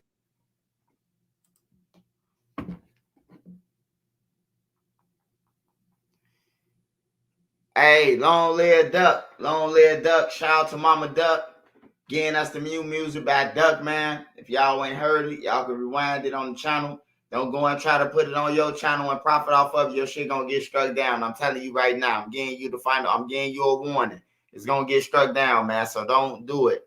Just listen to it and enjoy it, man. Hey, shout out to the mods, man. Hey, if you ain't following my mods, you can follow their ads and all that good shit, man. I'm gonna play this Duck song, then I'm gonna take you out with my song, man. I love y'all, man. You want to support me? Go to Nene Marie 37 on Instagram, man, and purchase you a signed copy of my book. That's NENE MARIE 37 on Instagram and purchase you a signed copy of my book. I love y'all, man, but I'm up out of here, man.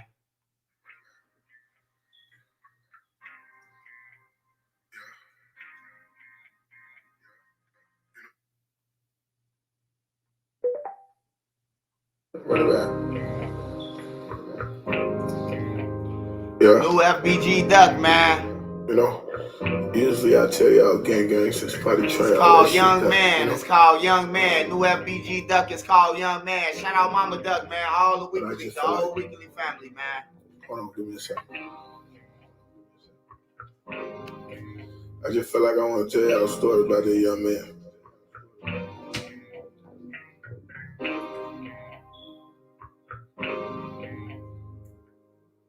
If you've been through it, you don't know. I'm talking about you. Let me tell you a story about this young man whose life was all fine. Till the day he decided that he wanna go outside. Had a best friend, then one day his best friend died. Standing on the corner throwing gang signs. Home with gang members, he got gang ties. I don't think people really see the pain in his eyes. He might smile a lot, but they don't know how he feeling inside. He don't like to talk a lot, that's why he always quiet. Lately he just been to himself, but nobody know why. Niggas know that his homie just died. He was trying to grab it down and go slide. Homie say he tweaking, they not trying to drive. Cause he ain't give a fuck about who outside. Only thing he was thinking about was all them days and nights that he cried. All the damn time, murder on his mind. He done went and got himself a suicide. Shooting wasn't fun, yeah, you can run, but where the fuck you gon' hide? 2 shootings happened in the same day. They tried to say he did it bull time. He don't even know who to trust, cause his family told the most lies. Anybody try to tell you that they young men are pussy, then they all lie. Let me tell you a story about this young man whose life was all fine. Till the day he decided that he wanna go outside. Had a best friend, then one day his best friend died. Standing on the corner throwing gang signs. Home with gang members, he got gang ties. I don't think people really see the pain in his eyes. He might smile a lot, but they don't know how he feeling inside. He don't like to talk a lot, that's why he always quiet. Lately he just been to himself, but nobody know why. He done been shot a few times before, but it just want this young man time. And he from a city where you gotta keep a gun, cause too many young men die. Kill, kill, kill, kill, kill, kill. Only thing in this young man eye. You know he gon' be rich, he can see the signs. Mama praying for him, hoping he survive. He done had too many dark nights, he just wanna see the sunshine. Every time he go to sleep, he had dreams of himself low nines. Know the story do not end with me telling y'all that this young man died. Cause word around that he did get rich, guess this young man turned out fine. Let me tell you a story about this young man whose life was all fine. Till the day he decided that he wanna go outside. Had a best friend, then one day his best friend died. Standing on the corner throwing gang signs. Home with gang members, he got gang ties. I don't think people really see the pain in his eyes. He might smile a lot, but they don't know how he feeling inside. He don't like to talk a lot, that's why he always quiet. Lately he just been to himself, but nobody know why.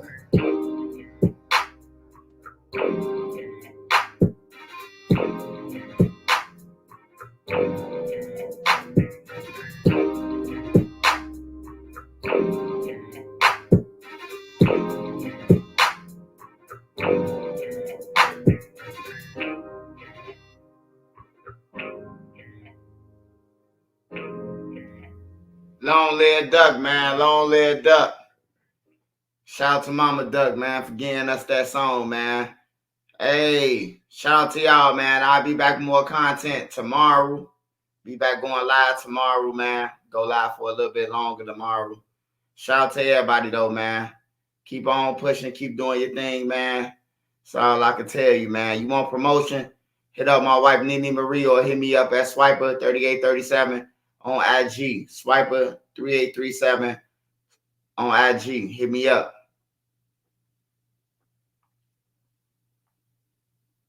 Hey, my nigga Glock made this shit. Real Mod Squad shit. Whole lot of Mod Squad shit.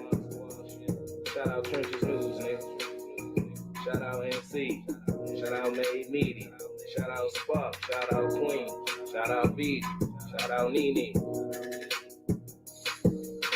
See, hit my phone like Black, make us a song. I hit YouTube, found a beat, 9 song. And see, you can go to her for the latest news. Like who told on who and who gave who the blues. Can't forget Queen Lotus, that's 126. Shorty smart as hell, gon' have you thinking about shit. Now let's get on the BZ on the down south shit. Shorty real as hell, she gon' tell you about your shit. And she dropping videos, go subscribe to her shit. Sparks got the visuals of 99%. Made media out west, he in film mode, nigga. Get that nigga, bring a chick, I bet she feelin' on that nigga. And shout out Savage Black, we gon' party on them niggas. Can't forget Nene, she catch bodies in the chat. It's that page fake or real shit, shorty gon' check. She gon' come back to the chat, wipe his nosy out the chat. Can't forget Uncle Swipe mixed the Miyagi to you niggas. You can call him Swiper Jordan or whatever, say you nigga. And to the ones that left, we ain't worried about shit. But make sure you like the video before you dip. Real Mod Squad shit, yeah. Real Mod Squad shit, yeah. Real Mod Squad shit, yeah. Make sure you like the video before you dip. Real Mod Squad shit, yeah. Real Mod Squad shit, yeah. Real Mod Squad shit, yeah. Make sure you like the video before you dip. I'm up out of here, y'all. Love y'all. I miss Duck too, man. I miss Duck too. And since you said that, I'm going to give you a 1-for-1 like a dope fiend. I'm going to give you 1 rock and 1 blow. Which one you want first? You want the blow first or you want the rock first? I'm going to give you the blow first. The blow is going to stabilize you. This is by FBG Duck, man. It's called Young Man, man. Make sure y'all go and support Mama Duck. His album, From the Heart, will be coming out, man. Y'all keep looking for it, man. We want Duck. We want that album, man. Y'all keep on checking on Mama Duck. Make sure you're okay. What about? Yeah. You know, usually I tell y'all gang gangsters, party train, all that shit that, you know. But I just feel like, hold on, give me a second. Shout out Mama Duck, man. I just feel like I want to tell y'all a story about it. I love you, Mama Duck. Nobody else don't. I love you. Trencher News love you. Shout out Duck. Long live Brick, man. Long live you, man. You gonna know. I'm talking about you. Let me tell you a story about this young man whose life was all fine. Till the day he decided that he wanna go outside. Had a best friend, then one day his best friend died. Standing on the corner throwing gang signs. Home with gang members, he got gang ties. I don't think people really see the pain in his eyes. He might smile a lot, but they don't know how he feeling inside. He don't like to talk a lot, that's why he always quiet. Lately he just been to himself, but nobody know why. Niggas know that his homie just died. He was trying to grab it down and go slide. Homie say he tweaking and not trying to drive. Cause he ain't give a fuck about who outside. Only thing he was thinking about was all them days and nights that he cried. All the damn time murder on his mind. He done went and got himself a suicide. Shooting wasn't fun, yeah, you can run, but where the fuck you gon' hide? 2 shootings happened in and the same day they tried to say he did it bull time. He don't even know who to trust, cause his family told him most lies. Anybody try to tell you that they young man a pussy, then they all lie. Let me tell you a story about this young man whose life was all fine. Till the day he decided that he wanna go outside. Had a best friend, then one day his best friend died. Standing on the corner throwing gang signs. Home with gang members, he got gang ties. I don't think people really see the pain in his eyes.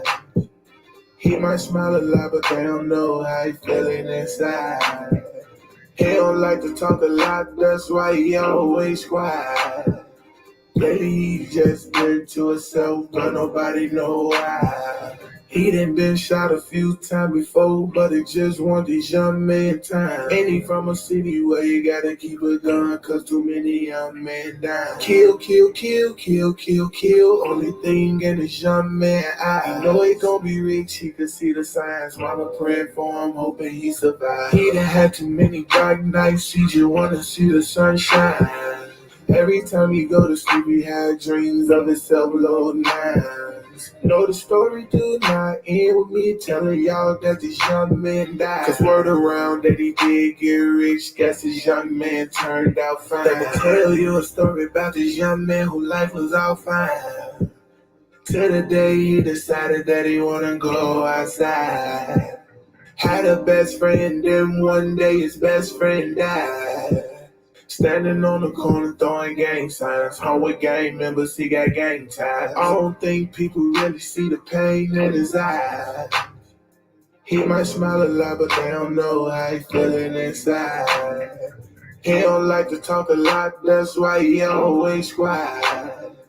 Lately he just been to himself, but nobody know why.